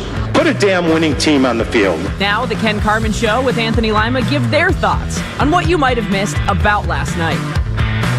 So Cavaliers almost get embarrassed last night. For reference, the Pacers going into last night 6-30, dead last in the East, and it took a fourth quarter push from Darius Garland for the Cavaliers to beat them. They win 120-116. And this was Kenny Atkinson after the game talking about Darius Garland. That was a takeover DG, from last year. He really hit some big shots and tough shots. So that kind of sums it up. Just after 8 o'clock last night, Meredith, my kids were playing with toys, the Matchbox cars, kois. They were playing with koi fish. I brought them out of the pond, and they were... How long did they survive? Messing around. They're still alive. You wouldn't believe how resilient they are. And I just found myself just F-bomb after F-bomb. And I haven't done that in a long time while watching a Cavs regular season game. It's been years since I've done it. Like, I used to have this thing way back in the day, like LeBron's first thing, where in the middle of the third quarter, I'd probably have a meltdown. And I'm seeing them, they're down by 7 against this terrible... And I understand, there's no Tyrese Halliburton, so they're probably tanking the thing out. I'm going... Yeah, they got rid of Miles Turner. I am so sick and effing tired. I'm sorry of seeing Evan Mobley get pushed around by G League guys. G League? Wait, you're calling Johnny Furphy and Jay Huff G League? No offense to Johnny Furphy and Jay Huff. Furphy and Huff. Trial lawyers. The Huffster. I got nothing against these guys, but come on. You're the number 3 overall pick, and I'm going to get pushed off the spot here. Oh, no, please. It was bad. Drive right down. Come right down the lane here. Last night, I know there was no Donovan Mitchell. I'm getting real damn sick and tired of it, Tone. Last night would have been considered my new worst loss of the year. It might be the worst win of the year. But luckily, Darius Garland... Fortunately for you and your kind, Anthony, nobody saw the end of the game. So. Oh, stop. I have my ways. I always have my ways. So... I know they had technical difficulties on the broadcast. So it was a takeover in the fourth quarter, and thankfully so. It was a takeover by Ma Bell in the fourth quarter. The Pacers had lost 12 in a row, and now it's 13. They're the worst team in all of basketball. This is a team that understands how to tank because they were up double digits, I think, at the end of the third or into the fourth. And it was kind of like, oh, maybe we should stop getting back on defense. Because basically, Darius just dribbled as far as he wanted, and then looked like a little vintage, healthy Darius Garland. So they got their revenge on the Pacers. Wasn't exactly as physical as last year's series, but clearly, I know, no Donovan Mitchell. They should have easily handled last night. And I feel like this is the 12th time this year I've said that. They should have easily handled no Steph Curry, no Jimmy Butler, no Draymond. They should have easily handled San Antonio without Wemby. None of it's easy. They got out of the play-in. They're number 6 right now. Well, and that's the postseason right now. That's the thing about the Eastern Conference. Now, I know we got to move on. Beginning of the year. I mean, I still have one more question, so we don't need to move on. Well, I was just going to say, beginning of the year, we talked about the Knicks. We wondered if the upstart Pistons or Orlando. What about the Boston Celtics now? As they're going to get Jason Tatum, it looks like, and they've been one of the best teams. Detroit, I mean, you saw they can't shoot the ball, but they are going to be a brutal team to go up against. And now I see people starting to mention the Philadelphia 76ers. So it's like this is how bad the Cavs have been that people are starting to prop up other teams we didn't even consider before the start. I hated that game last night. God, I hate it.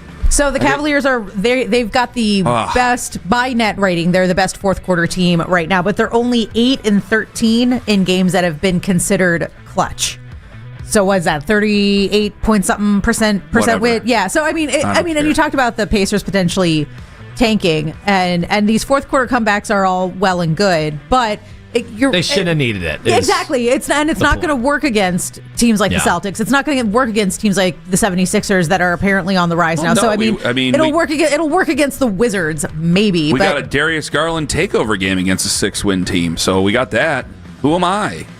We have home and home, Minnesota, Thursday and Saturday. You start on the road, then you get them at home. Then next week, you got a home and home with Philadelphia. I'm not even mad at Darius. I'm not mad at him. That was, you know what? That was misplaced, and I'm sorry. I've been defending Evan Mobley for 5 years, and it's just every single one of these Tom, Dick, and Harrys, these Punch and Judy NBA guys who are coming in off the G League. Furphy and Huffs, and they come in and just get out of the way. Okay, excuse me. Sorry. I was going to say Michael Potter, but he's Cleveland's own. Come right on in here. So what about Max Strus? He's going to be out for a little bit longer. Is at least 4 weeks. Yeah, so that doesn't bode well for the Cavs. How crucial is he? When that injury came down, I had my friends in the podiatry community. They're like, this isn't good.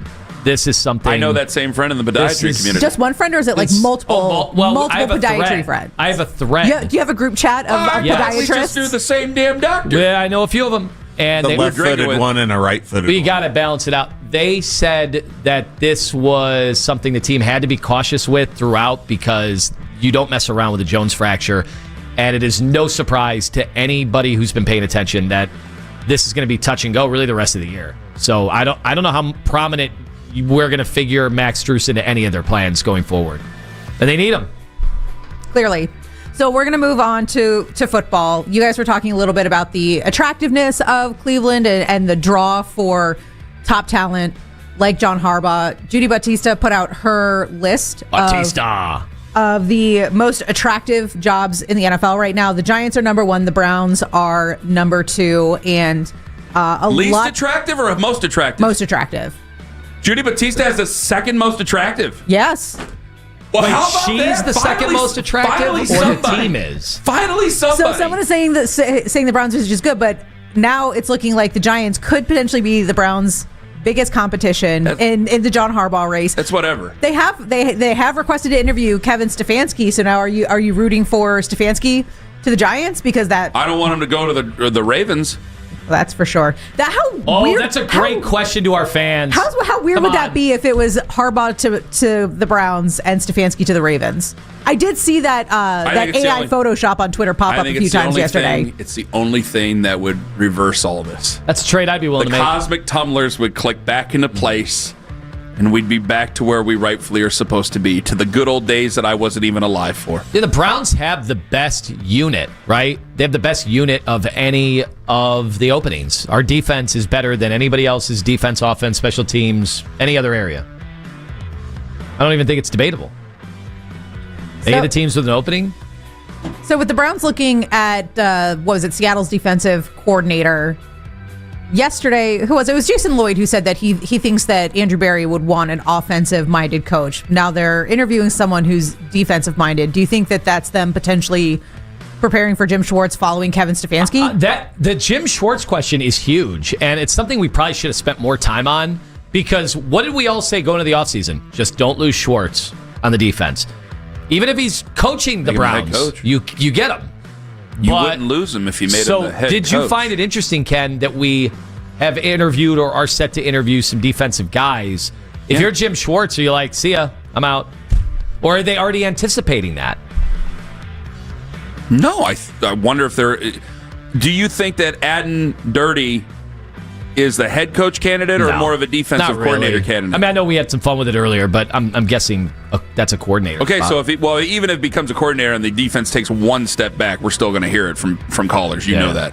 But if you put Jim Schwartz up as the head coach, you're going to have to hire somebody as the DC. I mean, are the Browns looking at a potential situation that promoting Jim Schwartz to head coach might be the only way they don't lose him? That's what I wonder, honestly. That is how I wonder. There are a lot of fans where, they have Mike McDonald out there, and some fans are saying, well, he doesn't even call the defense on their defense. Well, would Jim just call the defense with the Cleveland Browns as the head coach? It's a possibility. There's a lot of different crazy things that they could do to still end up with a 6-11 record. A lot of ways to get there. There's so many ways to skin that cat to be a losing football team.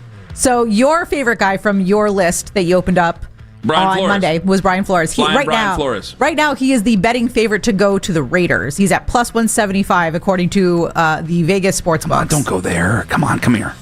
Don't go there.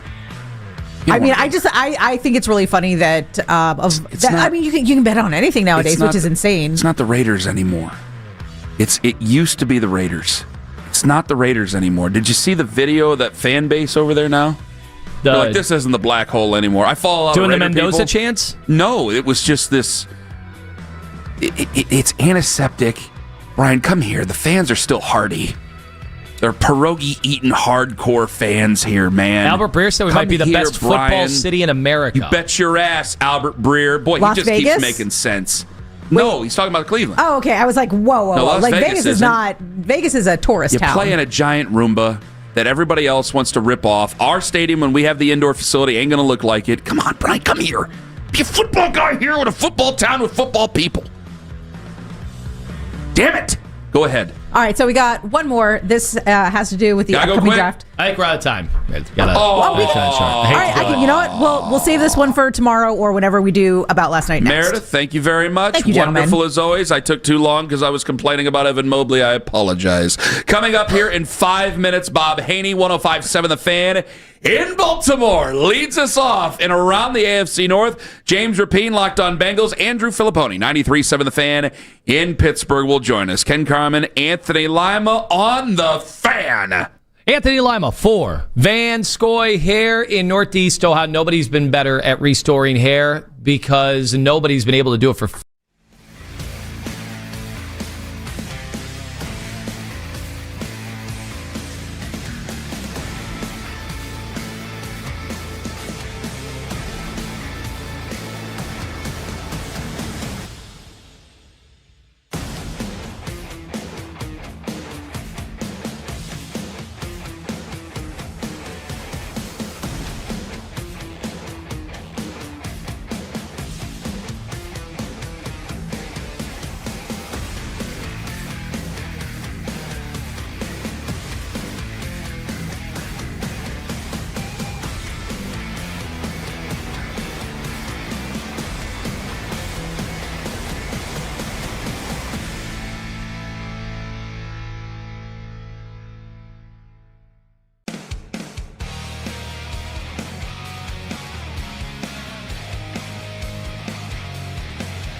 Why is this the reaction today? Because I don't think he's the biggest problem. You're not alone in this. I see it everywhere. It feels like almost like everyone talked about it, everyone wanted it, and then when you actually got it, it's like, oh, poor Kev.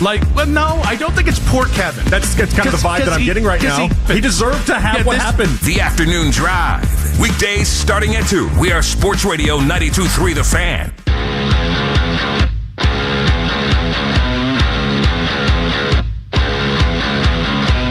Remember, all guests appear on the Make It Right, Call Kyle Right hotline, and we got 3 of them as we go around the AFC North, and our first stop is in the Charm City. Bob Haney, 105.7 The Fan in Baltimore. Bob, what the hell?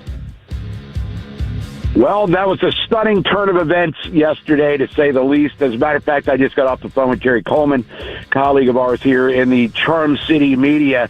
And for all of the people that are on the regular beat, every one of them, to a man and lady, they were floored by the news that John Harbaugh was no longer the head coach of the Ravens after 18 years, even though there had been some rumblings over the last couple of months, some unsatisfied players, if you will. Do you think the Browns have a shot in hell at hiring him? The Browns? Yeah. I would certainly bring him in for an interview, no doubt about it, even though, according to Ian Rappaport, I think it was, he's already been linked to the Giants. But if I'm Cleveland, I would 100% bring John Harbaugh in. He's 63 years old, and does he sit out a year and do the TV route and, maybe relax for a little bit? Who knows?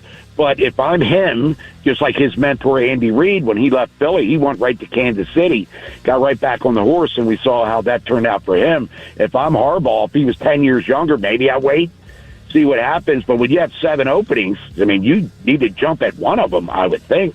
I agree with you. He's a younger-looking 63. I know he's going to be 64 in September. He looks so much younger than that, but I don't think you have any time to waste. Did you ever think that it could be a power struggle between Lamar Jackson and John Harbaugh, and that obviously Lamar Jackson, if there was, won out in this, or was this an entire team thing the way Rappaport had said? We played Rappaport audio this morning, so I know others have said it, but is it an entire team issue the way that it's been described? There were players, according to reports, Mike Preston, Baltimore Sun, wrote about it this morning, as a matter of fact, that there were grumblings about the offense. Believe it or not, because the defense has been shaky, to say the least, the last couple of years, not running the ball enough, and Isaiah Likely not getting touches. Rashad Bateman, who just signed an extension, was a non-factor this season. The offensive line was a debacle. So Todd Monken, believe it or not, appeared to be the coach that was taking a lot of the heat.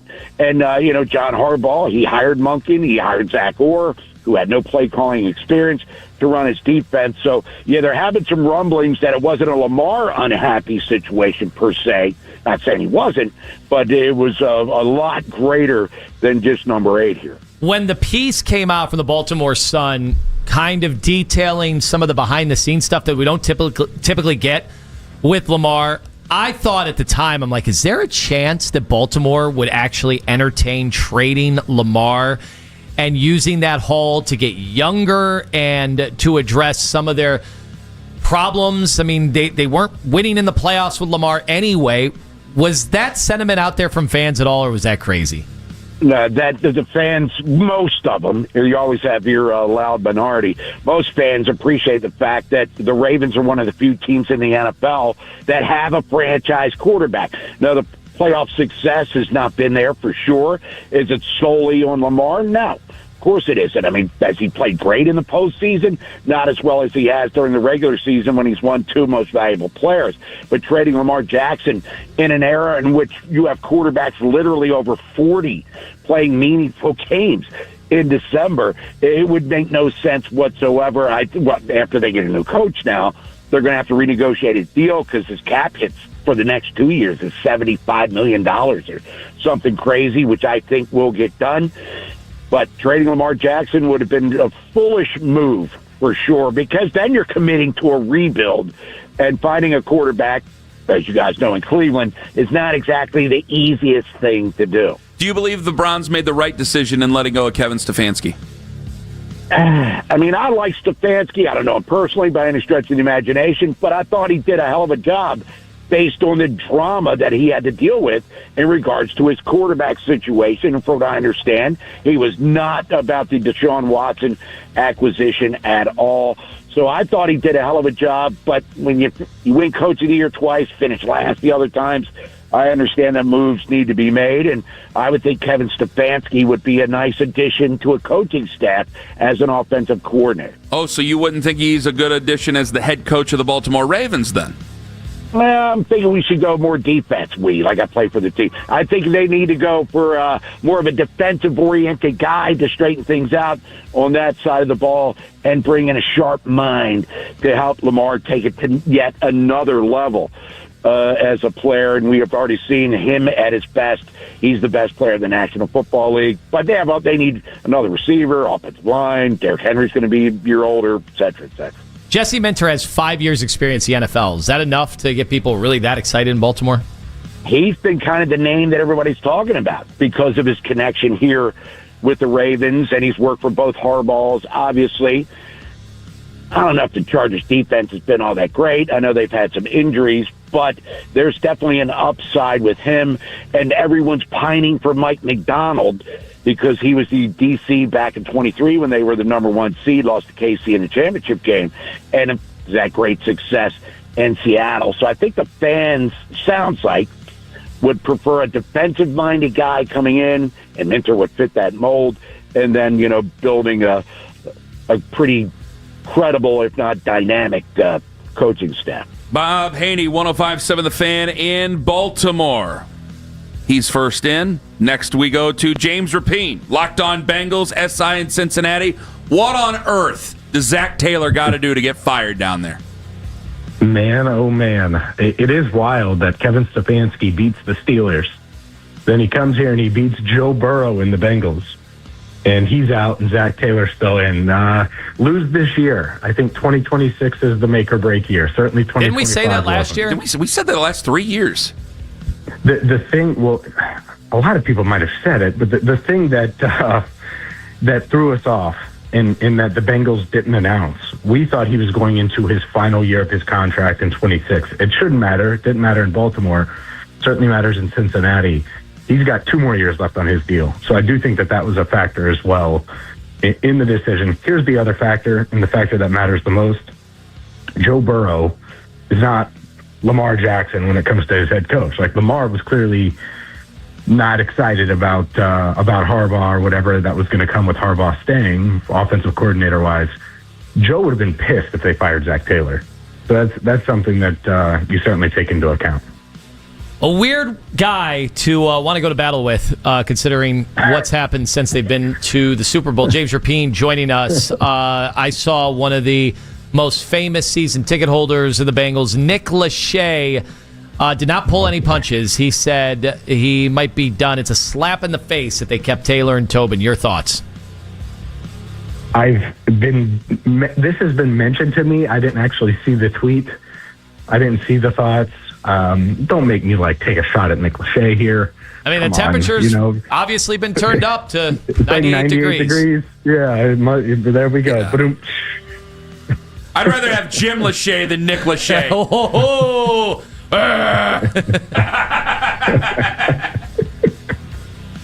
Go ahead, James. Answer the question, are season James. ticket holders not irate that this is the state of affairs and your owner is cheapskate? I think plenty of fans are frustrated and mad.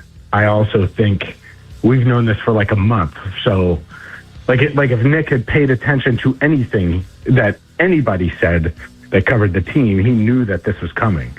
So it's one of those things you were prepared for it, even if it's not the news you wanted. Did the Browns make the right call in firing Kevin Stfansky? Yeah, but I would have. If you're doing this, it's really weird when you have the GM and then the head coach. I would have just completely cleaned house and done it the right way, even though Andrew Berry had a really good draft and all of those things, which I get. I understand it. But you think Kevin Stefanski's a good coach, but it just doesn't work. It's time to move on.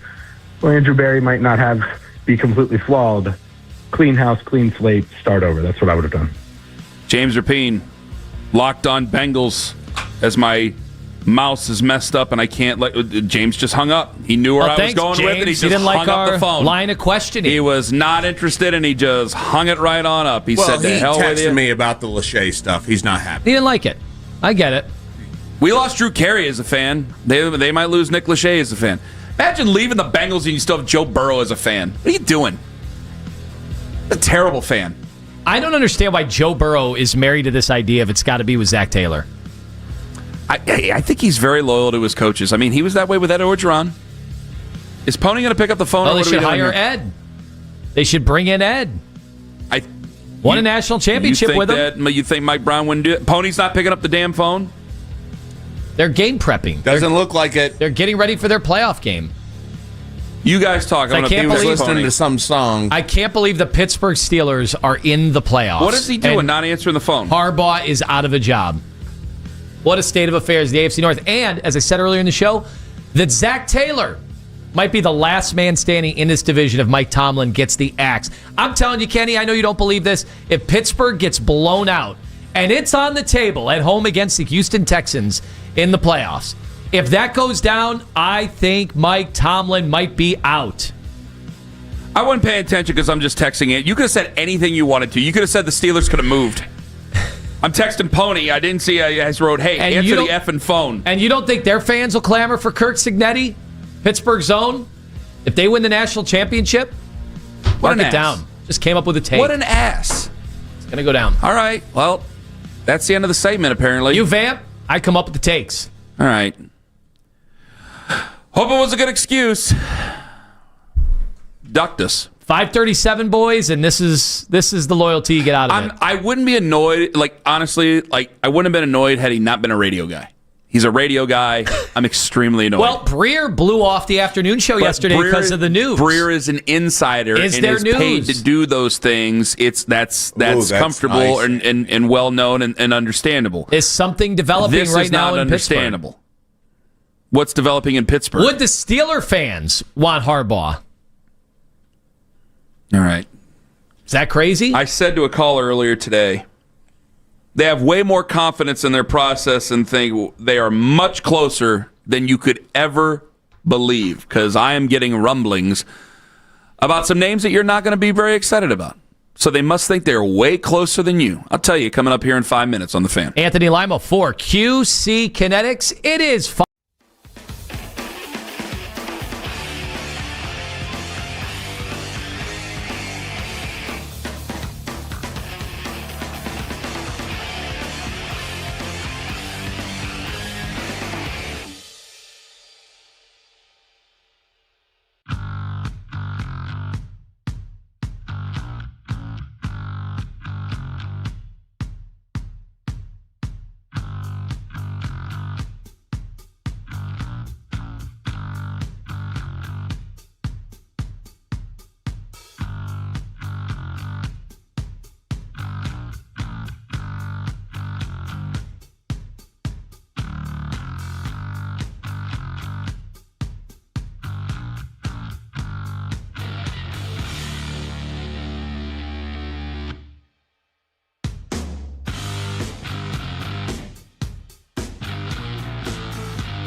Dolphins offensive coordinator Todd Monken about the head coaching job. Get all the latest Browns content filtered right to your phone during the offseason by following the Browns playlist and 92.3 The Fan on the Odyssey app. Headline sports news every 20 minutes right here on 92.3 The Fan. From the University Hospital Sports Desk, I'm Jeff Thomas.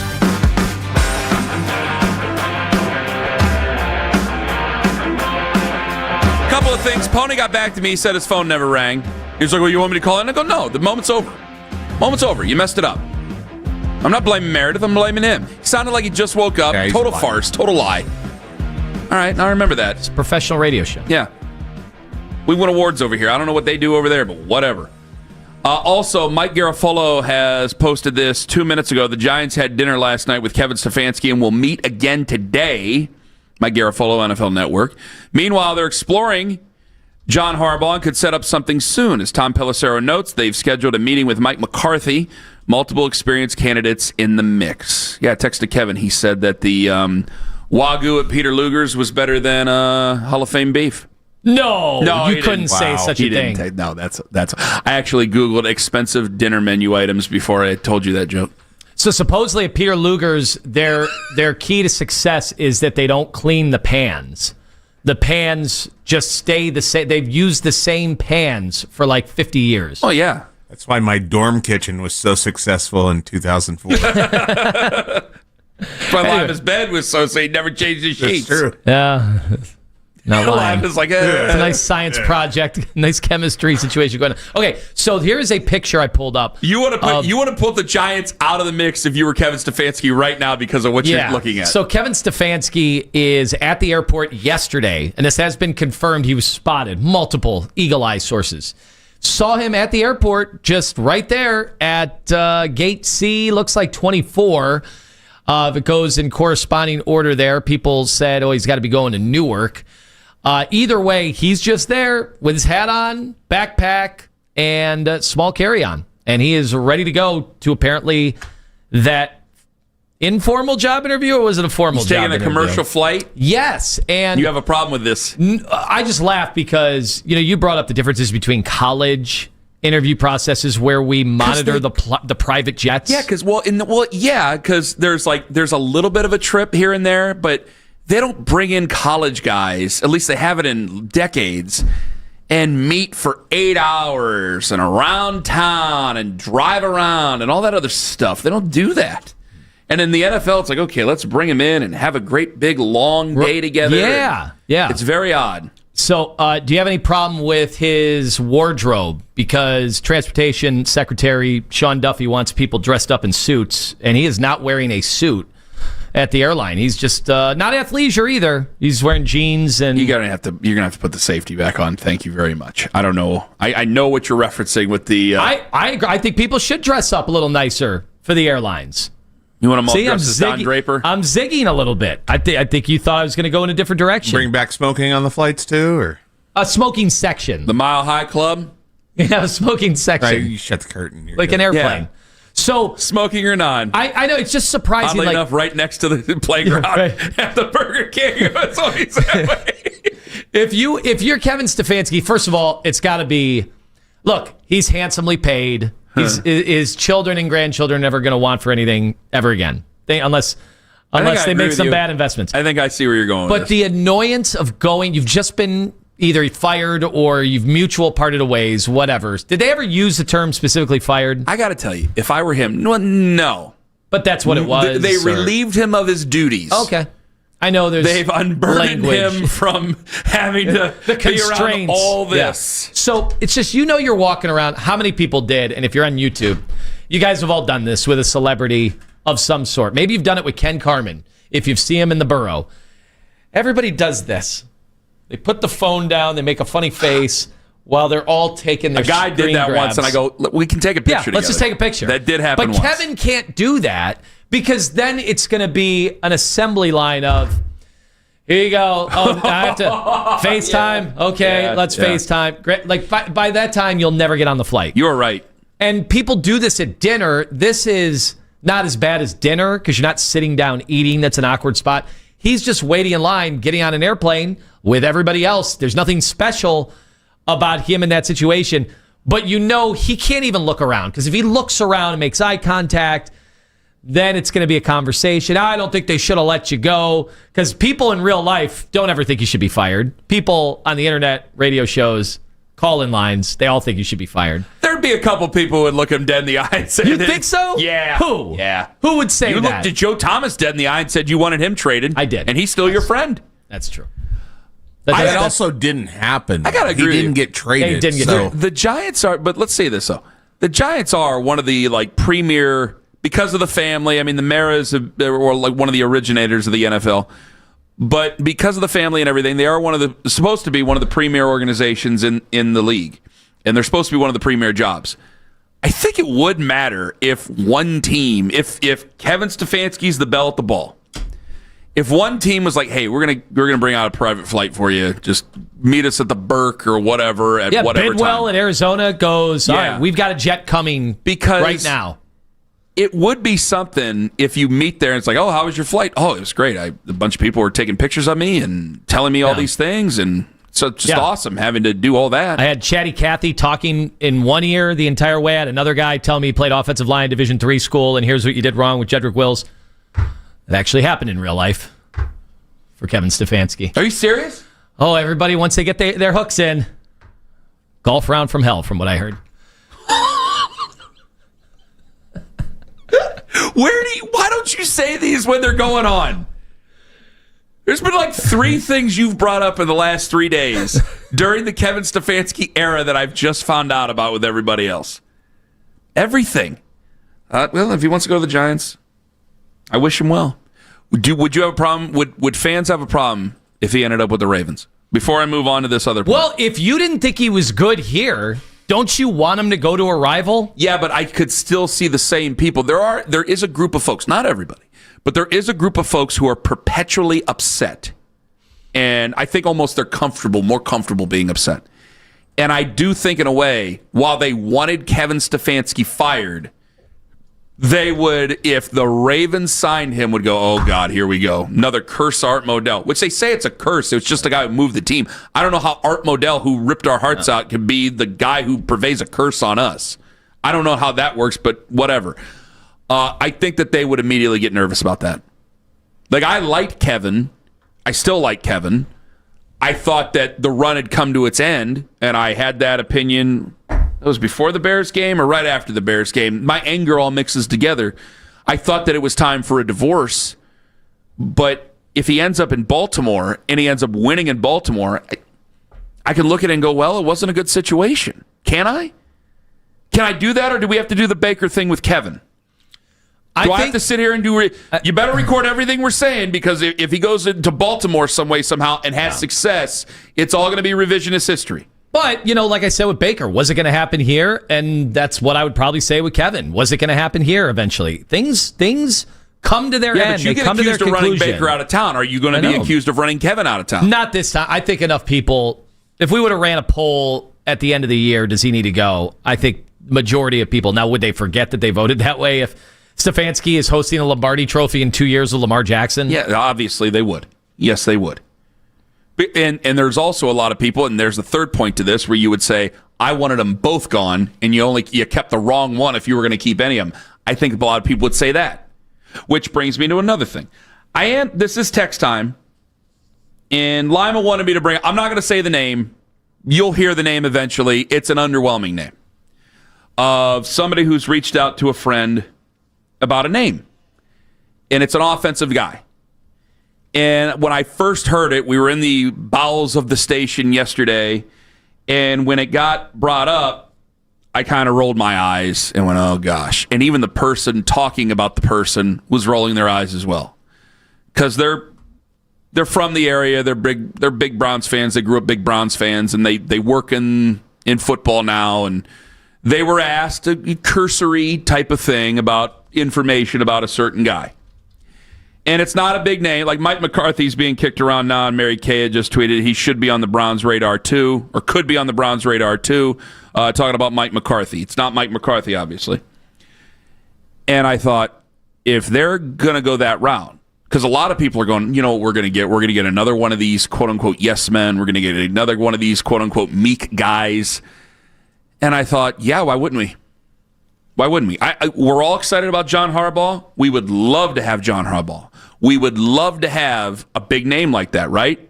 Mike McCarthy's a big name, and he has been successful. Now, I understand that we resemble each other, and I don't necessarily care for his ego too much, but he's been a successful coach. These are big names. Nobody expects us to get any of these big names. There's very few Browns fans who feel that we're going to get any of them. And you're probably going to get more of the same. And the reason I think you're going to get more of the same, you heard Jimmy in the press conference. And they kept Andrew Berry. I think they think they're closer than we all believe they are.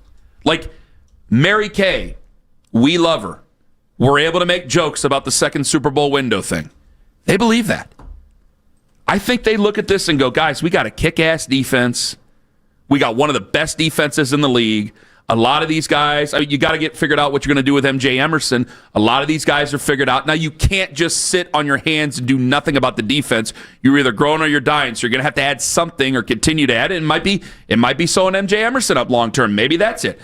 But they look at it and I think they go, we got a kick-ass defense. We augment the offense. We'll get our quarterback situation figured out, which I'm just trying to do that for expediency. I know you can't just go, well, we'll just get QB figured out. I think they're going, maybe just a change of voice is what's needed and a fresh perspective on offense. And if we get that, we're going to be a lot better off than what people think we are. Now, I may disagree with that. I disagree with that. And I think you disagree with that. I think that's where they're at. So I think that these names, the not so big names, like Clint Kubiak is a big name because of his last name.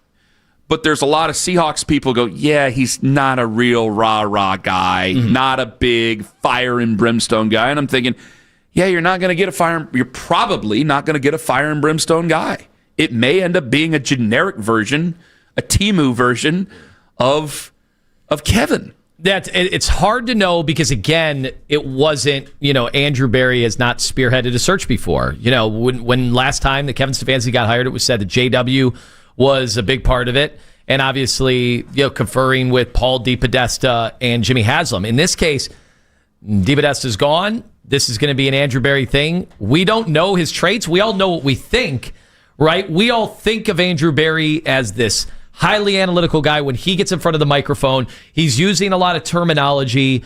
He doesn't actually sound like, when we had John Dorsey. John Dorsey sounded like a football guy. Yeah. Right? He also almost out of a movie. He also led one of the most disastrous head coaching searches that we've ever had in this city to come up with Freddie Kitchens.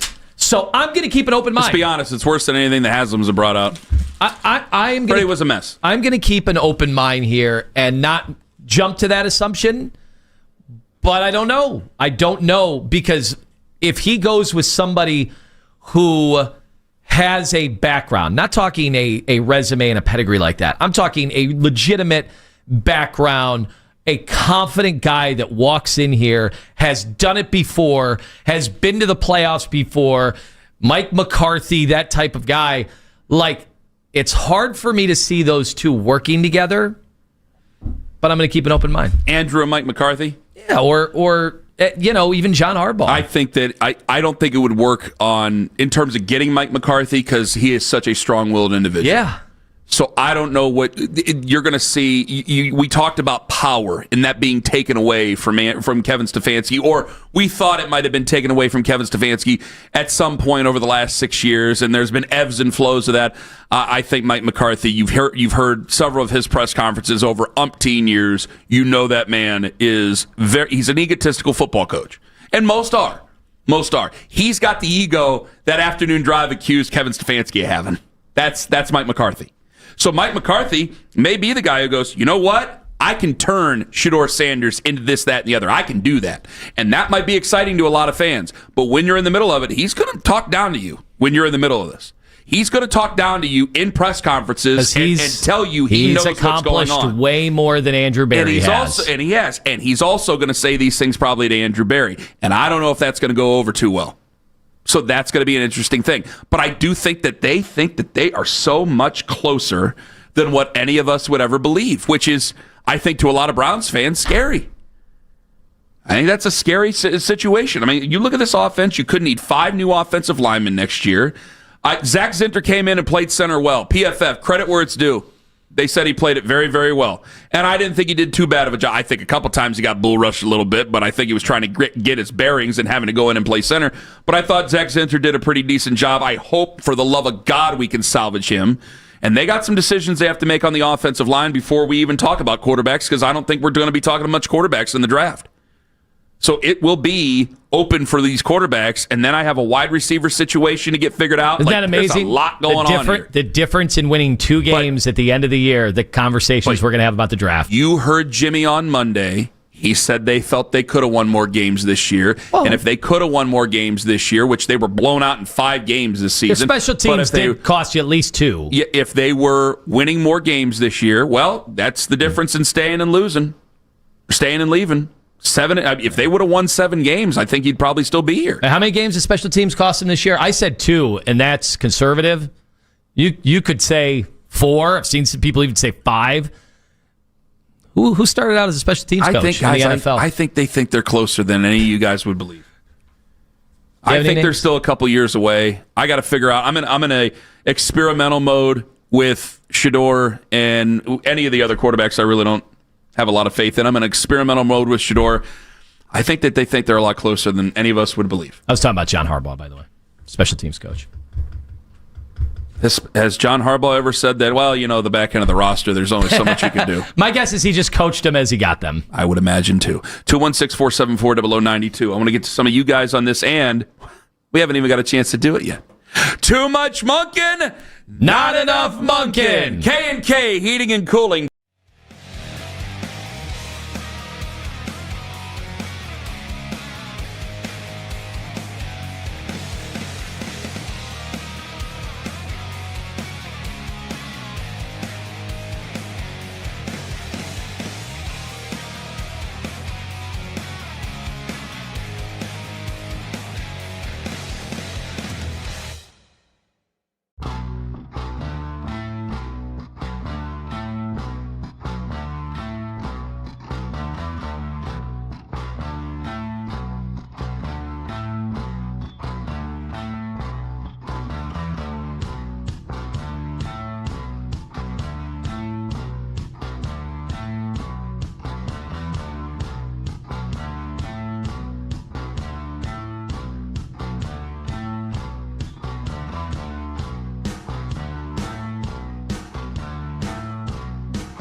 77 from Rockside to Grant, 71 north from Denison to 90, and 90 east from West 117 to Carnegie.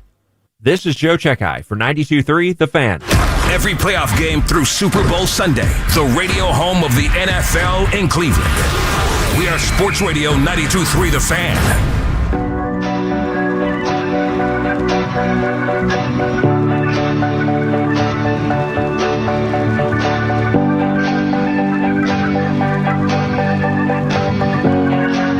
Too much munkin', not enough munkin'. In moments, if you missed a moment in the show, use the rewind feature on the Odyssey app, powered by Integrated Restorations, your local experts in water, fire, and home and storm disaster restoration. All right, we go down to the clicking on the next one. Todd Monken. Anybody excited about him? What? That's what this is. I told you guys we hated this. How long is this going to go? Is this going to go? Oh, it's going to last a while, buddy. So you look at here's one wrinkle in all of this. Look at the playoff field. Who's going to be in the Super Bowl? Like in the past, it's all right. Kansas City's going to be in the Super Bowl. Who are they going to be playing? We're not doing that now. So if you're Andrew Berry and you're looking at any of the existing teams and their candidates, how long is this thing going to go? How many head coaches in the playoffs this week, if they lose this week, are losing their jobs? Well, Buffalo, I think McDermott's out. I said Tomlin, and you think I'm crazy. I disagree. Because that changes, like, this week is for nothing in coaching search. They have to be embarrassed. And that could happen on Monday night. They're playing Houston. We've seen that happen before in the playoffs. Which, by the way, Darnell Washington broke his arm, right? Yeah. But he seems like a guy who could try to play anyway. Did you see the stat with them? Like, their offense is as good as the Rams when he's on the field, and then they're below the Cardinals when he's not? Like, that's how big of a difference their offense is with Darnell Washington on or off the field. That's how important he is to that offense. I mean, I know a lot of people, just because he's such a big tight end, I mean, he's basically an offensive tackle, that he's such a big tight end, kind of people look at it like a carnival, but I'm like, no, he's clearly important to that offense. If he's not out there, if that's all you have to do, because there's a lot of checkdowns by Aaron Rodgers, so if that's all you have to do is focus on Kenneth Gainwell or someone like that, if you're DeMeco Ryans, I think the streak continues, and I think they just lose to Houston on Monday night. And Tuesday morning, Steelers fans will want Mike Tomlin's job, and they won't take it. He'll be there for a 20th year next year. I don't want to bet on it or anything like that, but I'm assuming, I believe he'll just be there for another year. I think we're just about at the end of it. Now, if Buffalo, who plays Sunday at 1, if they lose to Jacksonville, McDermott's done. I think McDermott's probably done, yeah. Especially, think about it. If you're the Browns, can I throw that out there? I know we were supposed to talk about Todd Monken, but that's another name. It's just, I think they would. Damn it. Haven't they interviewed McDermott before? Have the Haslams interviewed him before? Can someone give me what did Judy Bautista write about the job? Because I look at all 7 jobs and I go, every time I want to say that the Browns are a better job than any of these jobs, I'm just going, you're a Browns fan. Mm-hmm. I'm saying it to myself. Like, these are not the Raiders. The Browns should be a better job than the Raiders. 2016, and it's not because you don't have the number 1 overall pick. Guess what? We interviewed Sean McDermott, and at the same time as interviewing Hugh Jackson. Not the exact same time. They didn't have them both in. That would be amazing. All right, you guys, go ahead, battle it out. Well, Pitch me. No, it's McDermott because he was a wrestler. You got to take him. Yeah. So he would have won that for sure. If they would have had a wrestling match, you would have beat the brakes off him. They interviewed him in 2016 for the head coaching job. And the rest is history. We didn't have Josh Allen. No. If he didn't have Josh Allen, he'd probably be on his ass now, too. Yeah. Okay. Yes, he would. So is that going to be a tough sell? We've had some people call today and say Harbaugh, they don't want him because he couldn't win with Lamar Jackson, could win the Super Bowl. But he did win with Lamar Jackson. We got to crawl before we walk. And you just said, I mean, what dominant team is here? What scary team is in the playoffs right now? 14 teams. Who's scary? I mean, really, who's like... Oh, and you take the Rams? You want to say the Rams? I'm not saying anybody. Exactly. This is crazy. When we were in the playoffs during the good times, like the last time we went to the playoffs in 2023, it was like, oh my God, I can't believe we're on this run. We're just happy to be there. But in 2020, when we thought this could be the beginning of something, it was like, all right, Buffalo and Kansas City. Buffalo has a couple of flaws now. Kansas City's obviously going to go through a little bit of a retooling, but they have Patrick Mahomes. But I look at this and I go, but everyone in the AFC's biggest flaws for 10 years or 8 years has been Kansas City, and now they're not there to flaw you. But this is and you're right, and this is exactly why I'm saying what I'm saying about what their process is about hiring a head coach. I don't think it's going to be a big name because I don't think any big name trusts them. If you don't trust the Browns, the big name doesn't trust the Browns. You're the fans. You're supposed to trust them or naturally want to trust them. If the big names don't trust him, you're probably going to get more of the same because if I look around, Andrew Berry is going to try to give credence to his own job, so he's going to look at this and go, guys, we're not that far away. We have some cap space that we can use. We can finagle the cap a little bit. We got everything with this defense here. We need a couple of pieces on offense, and look, we're right here with all these teams. Which one of these teams say that they're going to be ass kickers for years to come? None of them can. Well, even the Rams that look really, really good. Matt Stafford's going to be able to give you what, one more season? Yeah, he was supposed to retire after last year. Exactly. His back was supposed to be bad. Now he's going to be the MVP. There's one question. Getting the back out of me. Yeah, there's one question we should be asking because I want to be fair to the Browns. Old Lima Kenny would have just spouted off about no one's going to want this job. Everybody. I miss old Lima because Lima would have given Shedeur Sanders a fair shake. You think so? So you would have. I would have said, every one of these candidates, their friends are all telling them, don't take this job, wait for a better job. Okay, they just did have. Let me be glass half full on this.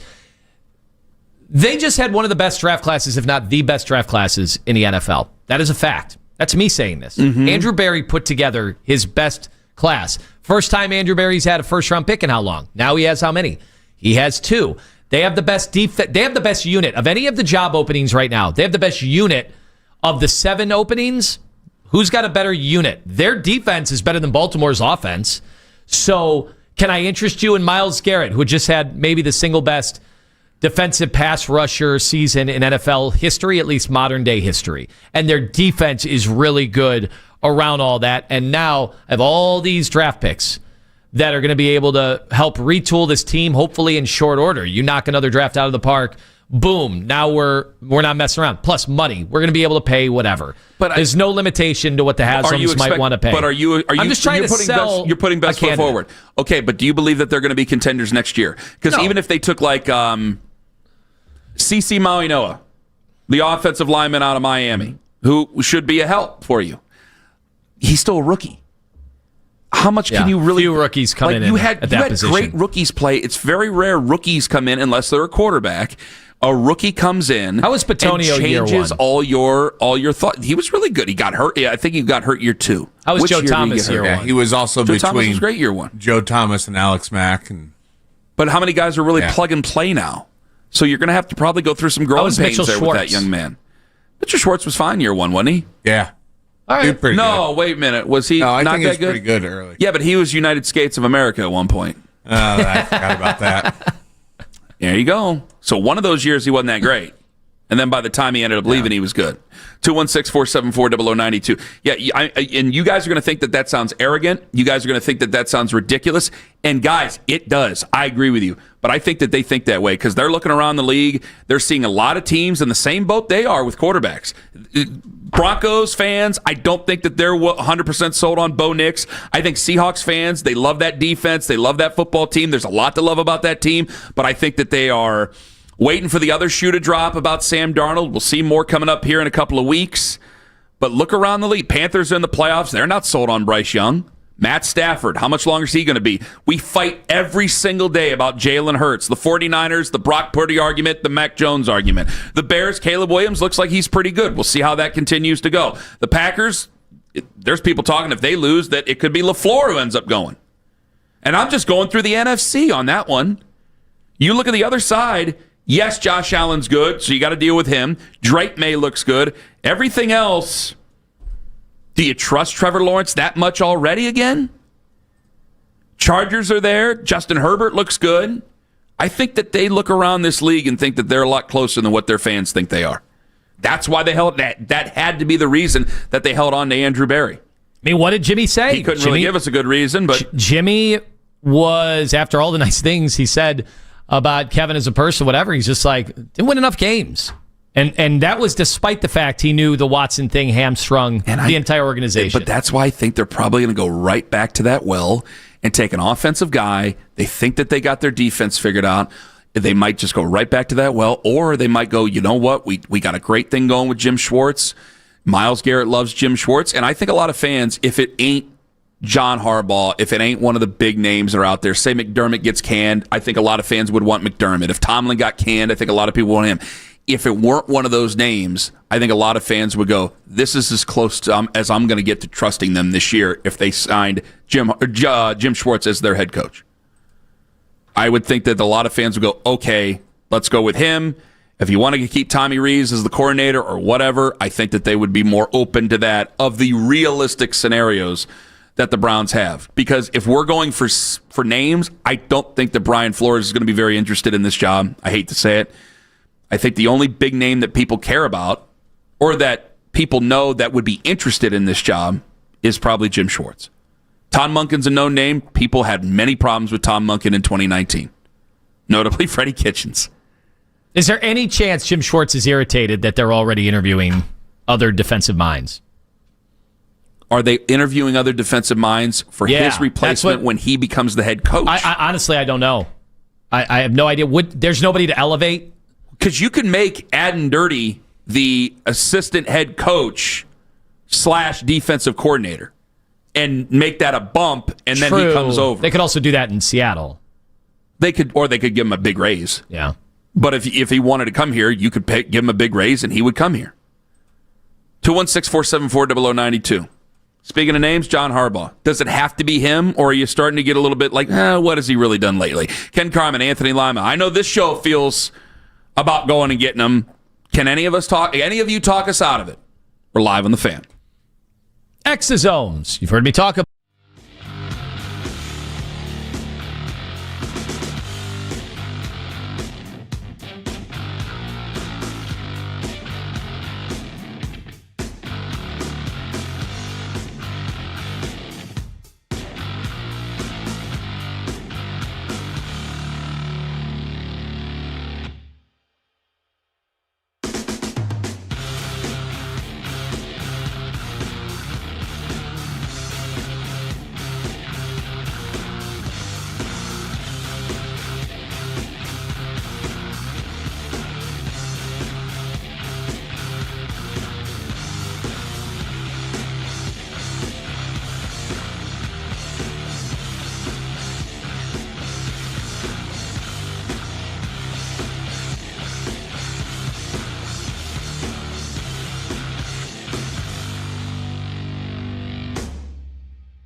right here on 92.3 The Fan. From the University Hospital Sports Desk, I'm Jeff Thomas.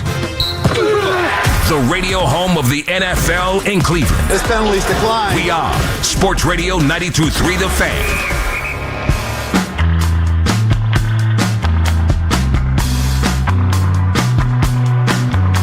Woke up to a text this morning from a staff member, Kenny, saying, hey, I want to get on this Cleveland State night. And how do they want to get in on it? Well, maybe this is the way. You can win a 4-pack of tickets to the fan night at Cleveland State basketball on Thursday, January 15th, 7 p.m. at the Wolstein Center, hosted by Ken Carman. And you. Anthony Lima. Get tickets at csuvikings.com/tickets. Enter the word press, PRESS, by the end of the hour at 923thefan.com, and you can get registered to win right now. But imagine being a part of our fun night next Thursday. Owen bailed, but we might have other staff members. I got stuff. Joining us as well. We're going to make a night out of it for sure. It's going to be a lot of fun. Please come with us. It'll be a good time. We're going to watch basketball. We're going to start some chants. Should I try my best to get thrown out? Well, not too early. Like last time we did this, it was years ago, we had a staff member leave at halftime. That will not happen this time. Well, they were mad because they did not cash in on the found bet. a way to gamble on the first half. Which wasn't legal yet in the state of Ohio. And they were so upset that, what did they do? They didn't hit the under or whatever it was in the first half, and they left. They took off. We had competing goals watching the first half of that game. Buddy, if you're getting that mad over the first half of a CSU ooey-pooey game, maybe you need to talk to somebody. I don't mean to tell people how to live their lives. You're playing ooey-pooey. You're betting on it. Come on. That's going even around anymore. They broke them up. What? It's just ooh or the poo. There's no more ooey-pooey, I think. Hey, oohs, you go that way. Poos, you go that way. Oh, my parents, Matt. My mom was an ooh. My dad was a... We're a bathroom divided. By the way, it was Indiana University, Purdue University at Indianapolis, I think it was. Yeah. That's ooey-pooey. 216-474-0092. All right, John Harbaugh or nothing? I think we're aligned on this. John Harbaugh or no head coach. They just have a open position at all times, and then they go out and they play the games. What would you do to get John Harbaugh? And also, we've had a couple of people on the contrary to John Harbaugh. I haven't shouted him down, anything like that. Now, I would love to bring in John Harbaugh. I want the fans to be happy. I don't know how any of this would go. I think that just because you get John Harbaugh doesn't replace all this on your offense that you need to replace. It might be better. You might win 7 games next year because you know what? Your special teams are going to be a hell of a lot better than what they were. So you should be able to win a couple of more games next year. But what you're going to do if you went out and you got John Harbaugh, you're going to get instant credibility back from your own fan base. You will have, for the first time, when they went to the playoffs in 2023, was there hope with the Browns fans, or were they just kind of feeling like, hey, we got out of Browns prison here. We're going to enjoy our little time and parole from Browns prison before we have to go right back to Browns prison? Well, wait a second. I think it was more like that. There was hope there. I don't think that there was hope for the future. There was hope there because you guys kept talking about the half that Deshaun played in Baltimore. Yes. That was what everyone did, including the two of you. Did they mean it? Did we mean it? I think I kind of... Yes, you meant it. I saw it in your eyes. You're talking to me. Yeah. I'm an you don't idiot mean anything. And a crazy person. You lie to everyone. He is the one. No, I'm truth. He made a chart about That's the difference. I'm an excitable person, so I might believe it at the time, and then I look back on it and go, my God, you're a monumental idiot. Like when I finally said that I thought the Browns were going to win 8 games this year, which I was only 3 off. Anyway. Yeah, so you meant it. There was hope there. I might have meant it. Did he mean it? Anthony. I don't think he means anything ever. There you go. Well, with our defense, even though they had a no-show in the first half of that game against Houston, I think there was then they threw 2 pick sixes, right? Yep. Yes. It was over. Yes. Then it was over. I was just happy to be there. This would be the first time in a long time that your fans are with you. I think a lot of folks in the back of their mind, and I was hoping for the sake. You're right about that, Owen, 100%. I was so hopeful that maybe he could get this thing going after the second half of the Ravens game, that it might be better. You are 100% correct about that, because I knew that this is not very good, and he's going to be the only hope out of it. We're too far along in his contract now. He might even start the season this coming year, but I still don't know how good they're going to be this coming year. And I don't think the Browns know it either. I don't think they're going to be much better than what they are this coming year. And what John Harbaugh does is at least brings some understanding with your fans back. Because I think the fans are down on the franchise. I think the fans are down. I think they love the defense. I think they respect Myles Garrett like crazy. I know we've done the respect and beloved thing before. I think they respect him like crazy. I think they have a lot of respect, but I don't know where I find the hope yet. And I don't think I find any hope with the fan base. And if you don't have hope as a fan base, then we're just going to spin our wheels. And they made the move with Kevin Stfansky. They kept Andrew Berry, and it seems like the fans are angrier about that. If you brought in John Harbaugh, even if it took letting go of Andrew Berry, I think that they can maybe work together on things. But if you were to bring in John Harbaugh, yeah, there's a lot of Browns fans out there who listen to us. There's going to be a couple who go, I'm going to warn you guys right now, this ain't going to go the way you guys think. Okay, fine. And maybe by October and November, people are upset. Probably will be, because there's still not that much talent on the offensive side, and they can only do so much this coming year. But damn, you will have people going, you know what? My owner's willing to do whatever it takes to win. And he just proved it right there. I think it'd go a long way. It would. Because there's nobody who woke up this morning, even the most ardent Browns fans, who woke up this morning thinking that John Harbaugh, this would be his first job that he would want. Not a chance. If he went out and he got him, it goes, this guy's willing to do whatever it takes to win. They're willing to do whatever it takes to win. They want to get this thing right. They want to get this thing going. Let's get going. That's what John Harbaugh means to the fan base. Even if it did end up blowing up on him. 216-474-0092. Ryan in Euclid, hello. Hey, how you doing? Love the show, guys. Thank you, Ryan. Go ahead. Listen, if I had to get out my truck, go in the house, make a baby, and give the baby to the Harbaugh family so that he would come here and coach here, I swear to you I would. But to think that you can't just make a baby. You got to have somebody to make a baby with. You can't just walk in there and make a baby. Been married for 19 years, Ken. If he's a Brown fan, too, we can get this figured out. Beautiful. So, but listen, I don't think a human sacrifice is enough to get a Harbaugh to come here and be thought partners with Andrew Berry. I just don't. I don't think a respectable name in the NFL is coming to be a part, to be lucky number 13. Why? So his track record, unless he spent the first 6 years doing it wrong, and I agree with Lima, his last draft was his best draft, hands down. Oh, it's probably what saved his job. Easily, but I have a hard time thinking that now he has what it takes to get this done. I don't. We need an offensive lineman and a couple of receivers. Do you have trust in this regime to do what we need to do in this draft? Well, God, I should at least be able to get one. I'm not yelling at you, Ryan. I'm not mad at you, buddy. I'm telling you right now. It's Brian, by the way. Oh, sorry. It says Ryan on the thing. Brian, you should at least be able to get one of them. You got the number 7 overall pick. Can I just shoot at least one offensive lineman in a barrel, please, before we have to do all this stuff? Please. I don't know. I'm with the team. I don't think we're as far away as other people think we are. Really? I don't think we're as far as what. Seriously, I do. I think if we can get some first-round talent at receiver and some first-round talent at offensive line, and then they hit a couple of picks later on in the draft, I think if we could bring this back. Now, listen, Harbaugh's option A.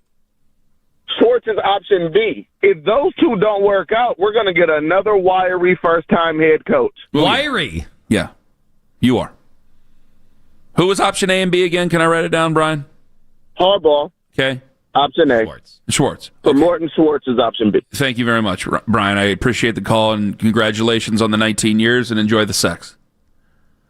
I think he's right in so many ways, and what worries me is that I just said it to you. I think that the last draft saved Andrew Berry's job. Okay, so is he on a hot seat going into next year? Yeah. So what can he do to save his job long term? This is what the problem is, and we keep going in circles with this with everybody. I mean, everybody's got to be looking at this going, are we nuts? Well, it's not going to draft out of the park again. Because that's the huge. Success rate is... And by the way, Shedeur or Dillon... If either of them play, or I guess I should throw it in there and say Deshaun Watson. But if any of those guys, regardless of who the coach is, I mean, Andrew Berry just bought himself another 5 years if those two things happen.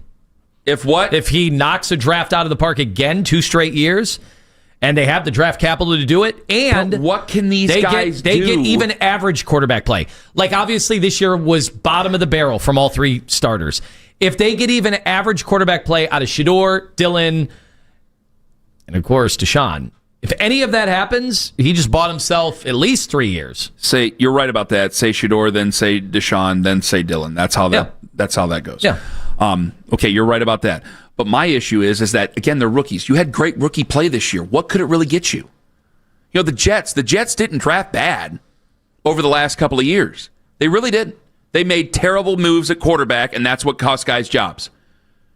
They wouldn't have been able to get first-round picks for Sauce Gardner and things like that had they not drafted well. They had good players. I hate comparing us to the Jets, but here we are because we're really in the same boat in so many ways. They had bad quarterback play. So I got to get something out of my quarterback play, so that's why that position's open. But how much is Andrew really going to do if his job's on the line? How much is he going to be able to really do? And so if you get a John Harbaugh, you're not firing John Harbaugh after just 1 year. Unless it's Pete Carroll-esque terrible football, and I can't see it going that way. Not with the defense that you have. So you'll probably, even at your bottom, win 4 games, 5 games. You're not going to fire John Harbaugh. But then I wouldn't want to turn right around and fire the general manager because now I'm starting to put together long-term plans with a guy who's going to be 65. So I buy credibility, but I also know that there's a lot of things that have to move. And if I put together things and decide that I want to go with John Harbaugh or John Harbaugh wants to come with us, I have to recommit myself to Andrew Berry. Because the usual thing, maybe you hit on a quarter, 25% of your draft picks, and that's considered a good draft. And he's going to be able to knock it out of the park like he did last year. Even if he gets two good first round picks, sorry, I'm excited. 2 good first round picks and a good second round pick. That'd be great. You're still going to be upset about some of the other picks because they still need so much. 216-474-0092. Jordan in California. You've been home forever. Jordan, you're listening on the free Odyssey app. You're next up on the Fan. Hey, Ken. I just want to say that you're welcome to the cookout. Okay, let's start there. Well, thank you. You're most welcome. Lima, your name speaks for itself. But anyway, words matter. So saying bring Harbaugh in, can we talk about the arrogance and the entitled opinion of Cleveland media, assuming, like the last caller alluded to, any reputable coach even considering coaching that? As far as what do you mean? Anthony is always pro critiques of Shedeur in particular, even though he flip-flopped every now and then. Mm-hmm. But that town is, as of at least 2025, from my understanding, is primarily black at, 46.7%. The major towns in this Cleveland proper, you're talking about. Uh-huh. Yes, sir. Yes, absolutely. But when it comes to what the white media and some white folks there don't understand is that the majority of black people in this country have watched the behavior of Stfansky and some of the callers and listened to some of the callers and watched the treatment of one Shedeur in particular, okay, and don't like it and have never liked it. Now, you guys may not be discriminatory or prejudiced in any way, but you have to we're all prejudiced in some way. What was the thing that stood out? Yeah, the difference. Yeah, prejudice is a thought. Discrimination is an action. So you can be prejudiced. Who cares, okay? But just viewing that is a problem. Who wants to go? What white coach wants to come in to that mess? Even in New York, Stfansky is talking to people. But he can talk to whomever he wants to talk to. But those black players, everywhere he may go, will make his life as miserable as he made Shedeur. Well, George, can I ask you a question? Yeah. What stood out to you the most? Why do you think, because you're not alone, obviously, in thinking this, and this came up, and this is dialogue that we had this year. What stood out the most to you about the behavior of Kevin Stfansky that sounded the alarms that you felt like it was something other than just a football decision on Shedeur? Okay, thank you for asking that question, Anthony, and it's a very valid one. There's a saying that's called the soul of black folk, okay? it's something that now I could care less about Shedeur as a football player, college, whatever he was, and Dylan. I think they're both mid, to be quite honest with you. Oh, you think both quarterbacks aren't good? No, they're okay.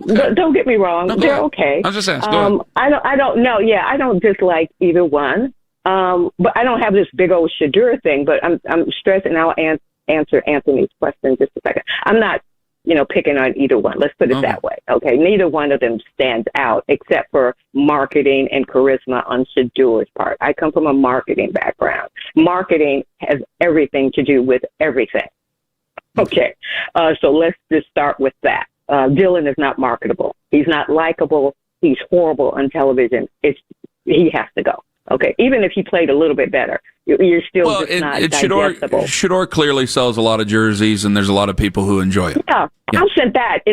And this is the 21st century. We're no longer in the old way of doing things. We're in the NIL phase. We're in the young people of color sort of taking over the financial realm of college and the NFL with their power. Now, they don't always have the intelligence to match, but they have the power to say, I'm leaving this college to go to this one, and I don't care what you have to say about it. That never happened before. But to get back to Anthony's question, for me, it was the dismissal and just blank stare every time Shedeur's name was mentioned. He would not mention that man's name.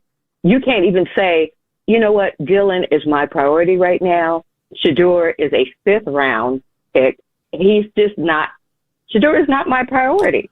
And neither has any 5th round person for any coach. So why are you asking this man questions about a 5th rounder over and over again? But he wouldn't even entertain a response about Shedeur. Jordan, this is listen. We are up against it because you gave me a thought about something on Kevin's future that I never once considered.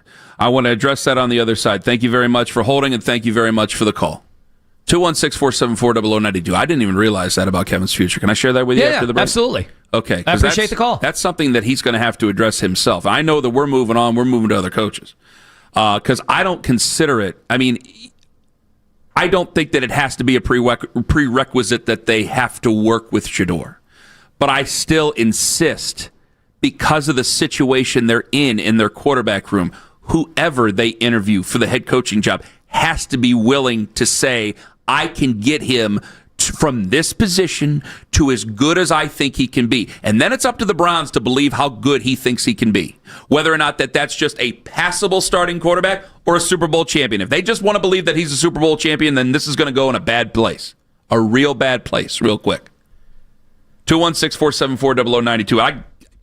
I got to hit on that about his future when we come back. Ken Carman, Anthony Lima, live on The Fan.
AFC.com.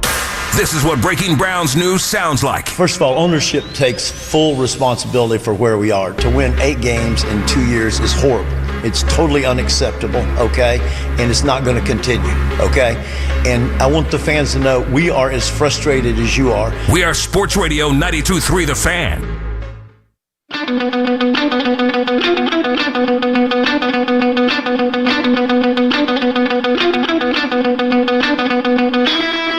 Back on The Fan. So, we just took a call from Jordan in California.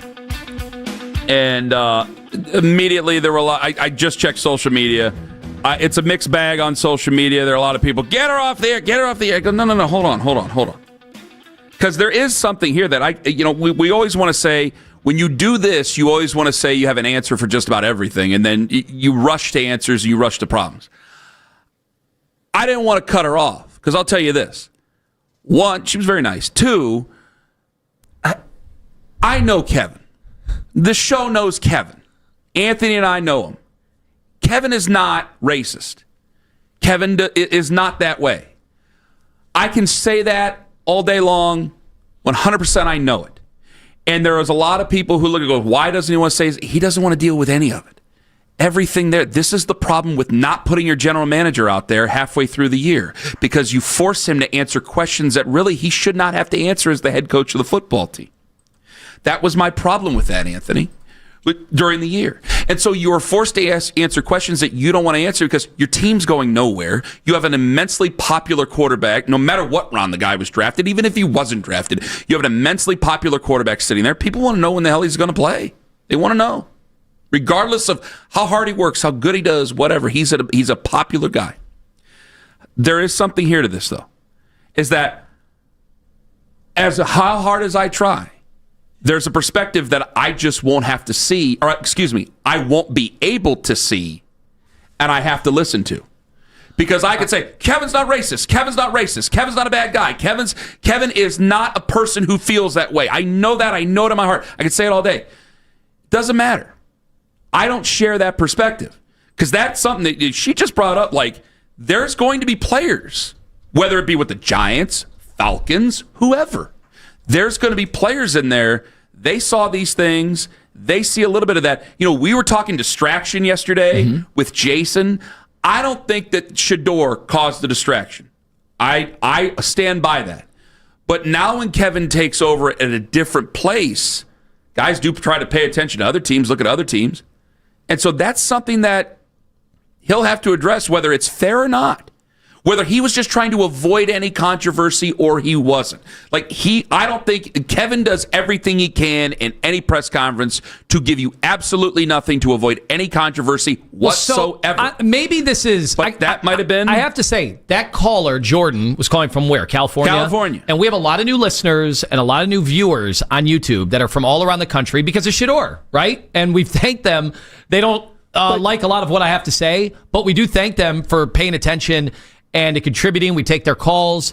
And so they haven't studied and been at training camp and rookie mini camps for 6 years following Kevin Stfansky, because I can just tell you how he's acted has not been towards Shador has not been that dissimilar from towards every single quarterback we've had. He's been kind of stone-faced. So you guys are reading his body language and interpreting. People thought he had it out for Baker. Oh, yes. They thought he had it out for Baker. Yes. I still get emails from a listener. As bad as Baker did down the stretch, I still get emails from a listener. But I have to say this is the perspective I'm talking about, Anthony, is that I can't just go, Kevin's not a racist, and dismiss the call. I'm not a black man. I can't share the perspective that they can. They see things differently than I have because I have a different background. So I may know Kevin and go, Kevin's not a racist. I don't know if they're talking about that.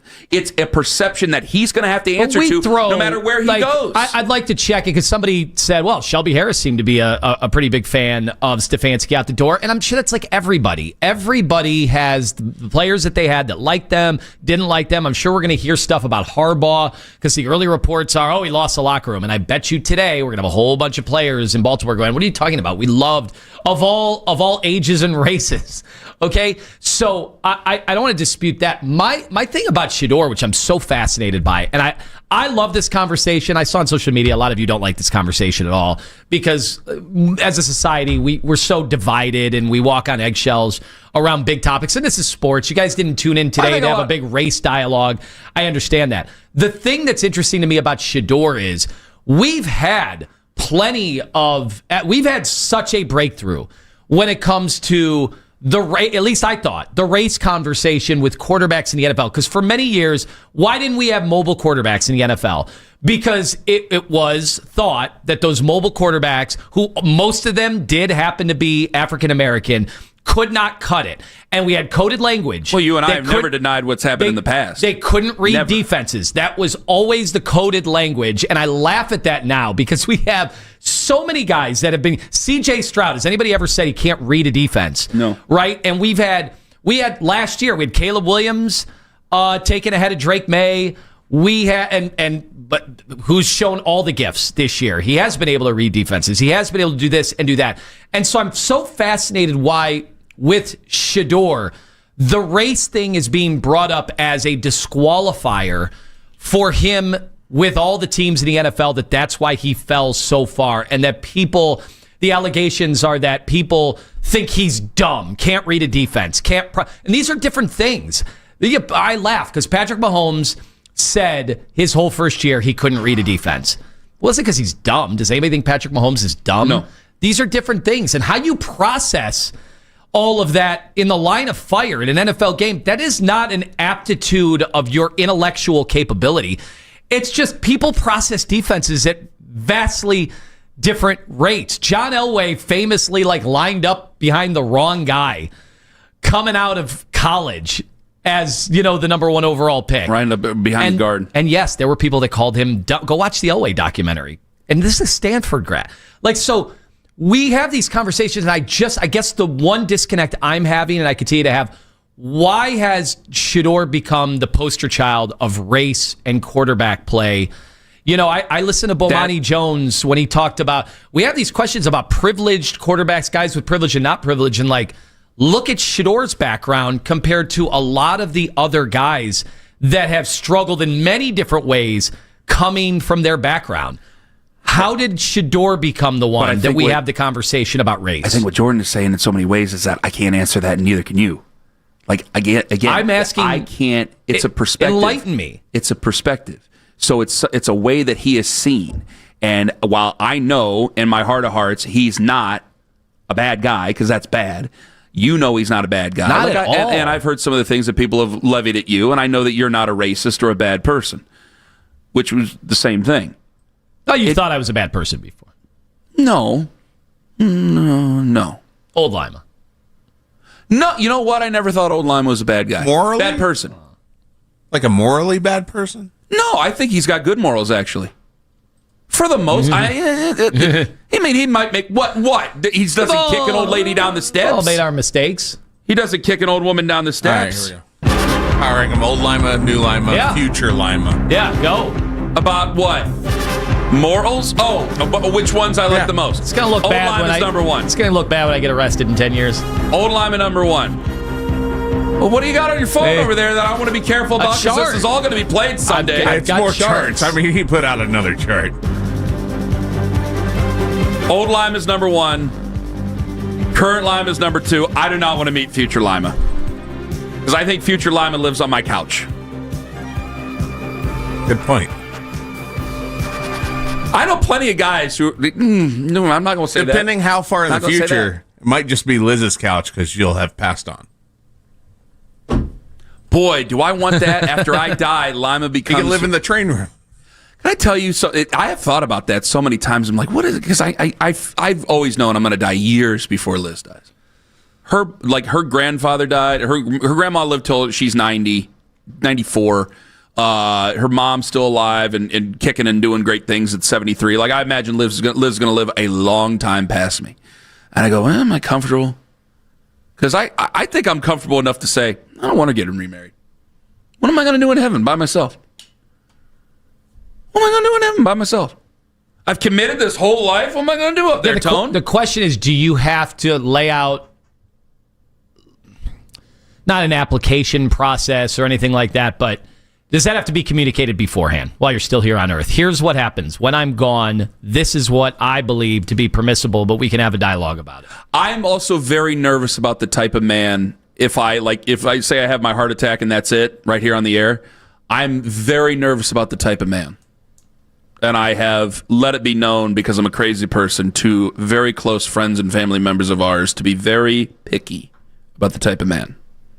Because I imagine she'll have to move on. Do you get a seat at the table, though, for who's next? No, I'm not. That is the first step towards sitting in a corner of a room in a hotel, and I'm not doing that. That's a seat at the couch. Yeah, that's me sitting in the corner of a room and being cussed out while something is going on, and I'm not interested in that, at least not at this point in my life. I'm doing no Falwell Jr. stuff over here, okay? Hey, no more. That was a deep call. Can we just go to whether or not you want John Harbaugh or not here? Because you want Ken in the corner. I have an existential crisis going on thanks to Jordan's call right now. You really want me to sit in the corner and watch something like that go on? You're going to be gone. Oh, God. I don't want to do that. Basically, wouldn't that be like what it is after I'm dead? I saw Ghost with Patrick Swayze when I was a kid. If that's how it works, we don't know. Fluid situation. All right. John and Wadsworth, you want John Harbaugh or not? Yeah, I definitely do. Excuse me, sorry for my throat there. I just think they're going to mess it up. I have no faith in them because they're trying to reinvent the wheel again. I mean, if you look at just the coach and general manager combinations in the playoff field, and it's just the AFC right now. You can't name any of the general managers, the average fan. But if you run down the coaches, you got Sean Payton, Mike Vrabel, Jim Harbaugh, Sean McDermott, Mike Tomlin, DeMeco Ryans. These are guys that are in charge. We know they're in charge. They're running the show. And the general manager, who knows who they are? They're just behind the scenes doing their general manager thing. And here the Browns are, well, we need to collaborate. We need to do. No, you don't. Do what these playoff teams are doing. You have failed trying to reinvent the wheel. Stop doing that. The only hope we have right now is that D. Podesta was behind everything and that Andrew Berry actually has a clue. You are right. You are right on 13 of the 14 teams. The only one I'll give you pushback on, which means you're right on this point, John. The only one I'll give you any pushback on is John Schneider in Seattle. Yeah, no, and I agree with that. Okay. But, again, our only hope right now is that D. Podesta was the one screwing everything up because they still won't answer what he's doing. They asked Berry the other day. And they went to thought partner. I mean, so our only hope is that this whole previous offseason was all Andrew Berry. He actually knows what he's doing. He learned from Howie Roseman, and maybe he does have a clue, and we'll get this right. But what faith can we have in that? Will you have any? So if it's a name we haven't talked about at all, are you going to be open-minded at all? Because remember, Liam Cohen went in there, and he's the flavor of the month because they had a good play. They're in the playoffs right now. But you remember the Duval press conference, and everybody made fun of that. And you remember Sirianni. Now, Sirianni's been through the battles, but he's a Super Bowl champ. You remember that bizarre press conference. So are you going to at least be open-minded? Not very much, and I'll tell you why. Because I'm glad you brought up Liam Cohen. I didn't bring him up with the AFC playoff picture because we've seen way more times than not, these teams will get a new coach in, they'll do the 11-5, we're in the playoffs, we're turning it around, and then go in the crapper. I mean, Brian Daboll, can we be honest? It happened with Stfansky. He was great the first year, and then it was pretty much trash outside of the Flacco year every other year. So I don't really have faith in that. I want someone that's done it. That's fair. John, thank you very much for the call. 216-474-0092. Get back to you guys on this. Ken Carman, Tone Master General, live on The Fan. Peter and Company, Julie.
Watch The Fan live on YouTube. Catch The Ken Carman Show with Anthony Lima from 6 till 10 a.m.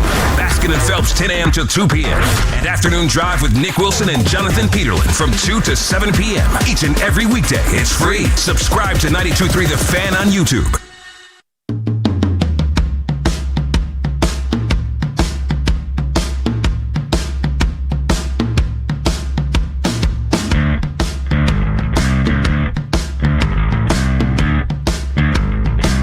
You out on Monken?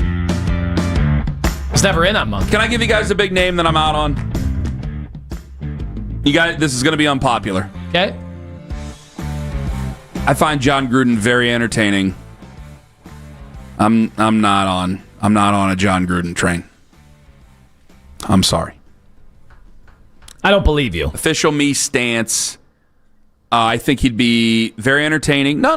It's not like I'm not going to stomp my feet and put my fingers in my ears and everything if they got him.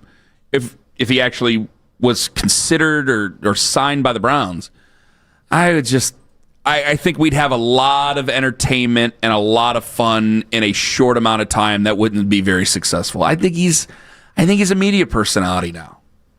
You know, I think that he would give it a try. He would probably be better than 5 wins, but I don't think that it would be anything that would be significant. You disagree with me? Well, do you think he'd be a good candidate to be a good head coach?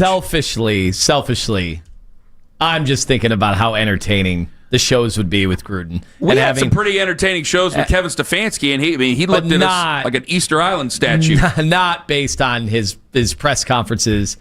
Like, that's selfishly what I'm thinking about. Is it good for the football team and the organization? No, look, the reality is, beyond Harbaugh, McCarthy, Monken, who are some of the older candidates we've talked about, the goal should be of every coaching search to find a younger guy up and coming who ends up being your coach for a long time. Yeah, that's the goal. That's easier said than done. So that's why the Denver Broncos were like, whatever it takes, Sean Payton, whatever it takes. But are any of the guys we're talking about Sean Payton in this instance? And I ask that because Harbaugh was not necessarily offense or defense. No, he's special teams. He was special teams. And yes, we do need to correct our special teams. I think people don't understand how often you just win on the margins. And that's true. Excuse me. Browns fans definitely understand that this year after they got beat on special teams so many times by stupid things. Not just about kickers missing kicks or anything like that. Andre Schmidt ended up being good. I always thought Jim Tressel would be a really good NFL coach. Mm-hmm. Would he be great? Nah, and I also think that special teams is just a buzzword for a lot of coaches and a lot of people. I think they say it because they think it makes them sound smart that they care about special teams. But you really got to pay attention to detail on special teams. Yes. So all I'm saying is, yes, I would love to go get John Harbaugh right now.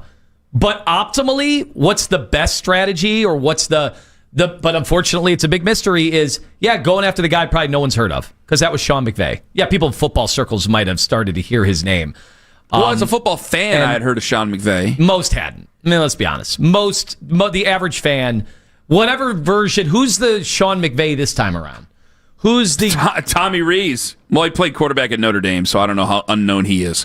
But be Tommy Rees. He's 33. He's just a pup. 47, just a kid. He's just that's who it is. What you're looking at me? Am I not right? No. Who's the former Iowa State assistant? Oh, you bastard! What's his name? I hate you. Nate. I hate you. Nate Steeplechase. Is he the next Sean McVay? I walked right into this. Jump over the gates. Okay, it's Nate Scheelhaus. He's 35 years old. This is why you got to listen to the entire show, everybody. Yep. Yeah, I can't believe you did that to me. You bastard. I'm looking at him now.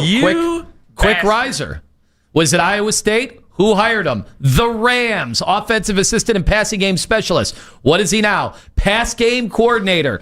How old is he? 35 years old. Good-looking dude on his way up. Here we go. Next Sean McVay. I can't believe I walked right into this. I can't believe I walked. You were quiet, too. He wasn't saying a word. I was ready to go to a caller. People seem to like him. Well, if that doesn't make any sense to you, go back. I have to do it. Go back to 8:20. on the free Odyssey app and go listen to that segment. 216-474-0092. Oh, well, it wouldn't make anybody excited to hire Nate Shieldhouse.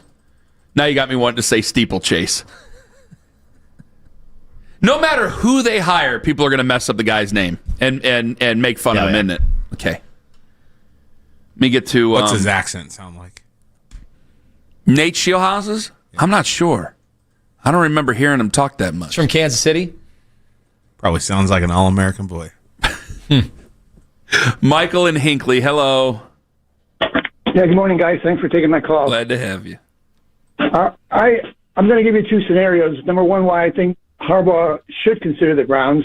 If he looks at the Browns, he's going to see a young Derrick Henry and Judkins. He's going to see a young Ray Lewis and Schlesinger. He's going to potentially, I say potentially, see a young Lamar and Shador. And I think if he's going to get his redeem himself, I think he should do it in the AFC North. And here's the scenario I lay out, and you can comment on it if you want. I know it's a dream scenario. He comes to the Browns. He takes over. We win the AFC North by sweeping Baltimore in both games. He takes the Browns to the Super Bowl. He wins the second Super Bowl. The Browns win their first. It gives him redemption, and it gives Cleveland a chance to flip off Baltimore after all these years. So I know it's a dream, but I think if it came together, you couldn't have a Hollywood script that would turn out. It's a dream just to sign him. So obviously you can dare to dream. I have no problem with you dreaming about that, Michael. What's your timeline though on that? Remember, he's going to be 64 in September. Yeah, I know, but I don't think anybody's asking about Andy Reid's age. I think sometimes age can be a detractor. I think at the same time it can be a positive thing. I like your idea of youth, and I think maybe if they can really strongly keep Reese on board. And maybe let Harbaugh sort of mentor him and then make that transition so we don't have this big jump every time. But I think Harbaugh's the guy I think that's going to need to bring the team together. And I think he can do that. And then, when he achieves it, then he can pass it on. What's my timeline? I'd like to see it next year. I'd like to see the redemption, occur right away for the Browns, for Harbaugh. And I like him. I think he's a good coach. I think, unfortunately, people got tired of him the same way they got tired of Stfansky. And I hope he has success wherever he goes, but I think Cleveland's going to offer him the best chance because, like I said, you want to redeem yourself. You want to redeem it in your backyard. You want to take the AFC North someplace where the Browns have never been. And that's what you got to. I mean, you got to offer him the most money, Michael. And I got to let you go because we're up against it. Thank you very much for the time. You're allowed to dream. Certainly, you are. If you really have a crack at him, you got to offer him the most money. You have to sell him on that. You have to sell him on sticking it to the Ravens to veer into an awkward place. To get retribution against the team that picked their quarterback over you. Or, he could just say, you know what, I made a lot of money and I want to enjoy my grandkids now. And then we move on to... I hate you for that. I can't believe you did that. I remember Steeplechase at Illinois. It's Shieldhouse. His name is Nate Shieldhouse. I'm looking at highlights. This is the next McVay. They got to interview him. This is why you got to watch us on YouTube Live. Big thanks to everybody who joined us today. Not Andrew Filipponi, but Bob Haney. The show was better. Addition by subtraction. We're back to tomorrow, Thursday. Yeah. Ladies and gentlemen, Mary Kay Cabot, 8:20 on the Fan. You are not going to want to miss it. For Big Country, for Jeff, for Meredith, for Mitch, who's in bed in Strasburg right now, for Jeff, for the Slippery Wizard Anthony Lima, I'm Ken Carman. Have a wonderful day, my friends. This is the end of my silly little rap. Thank you for paying attention and making sure that you're not booing, but you clap. Hey. Sound.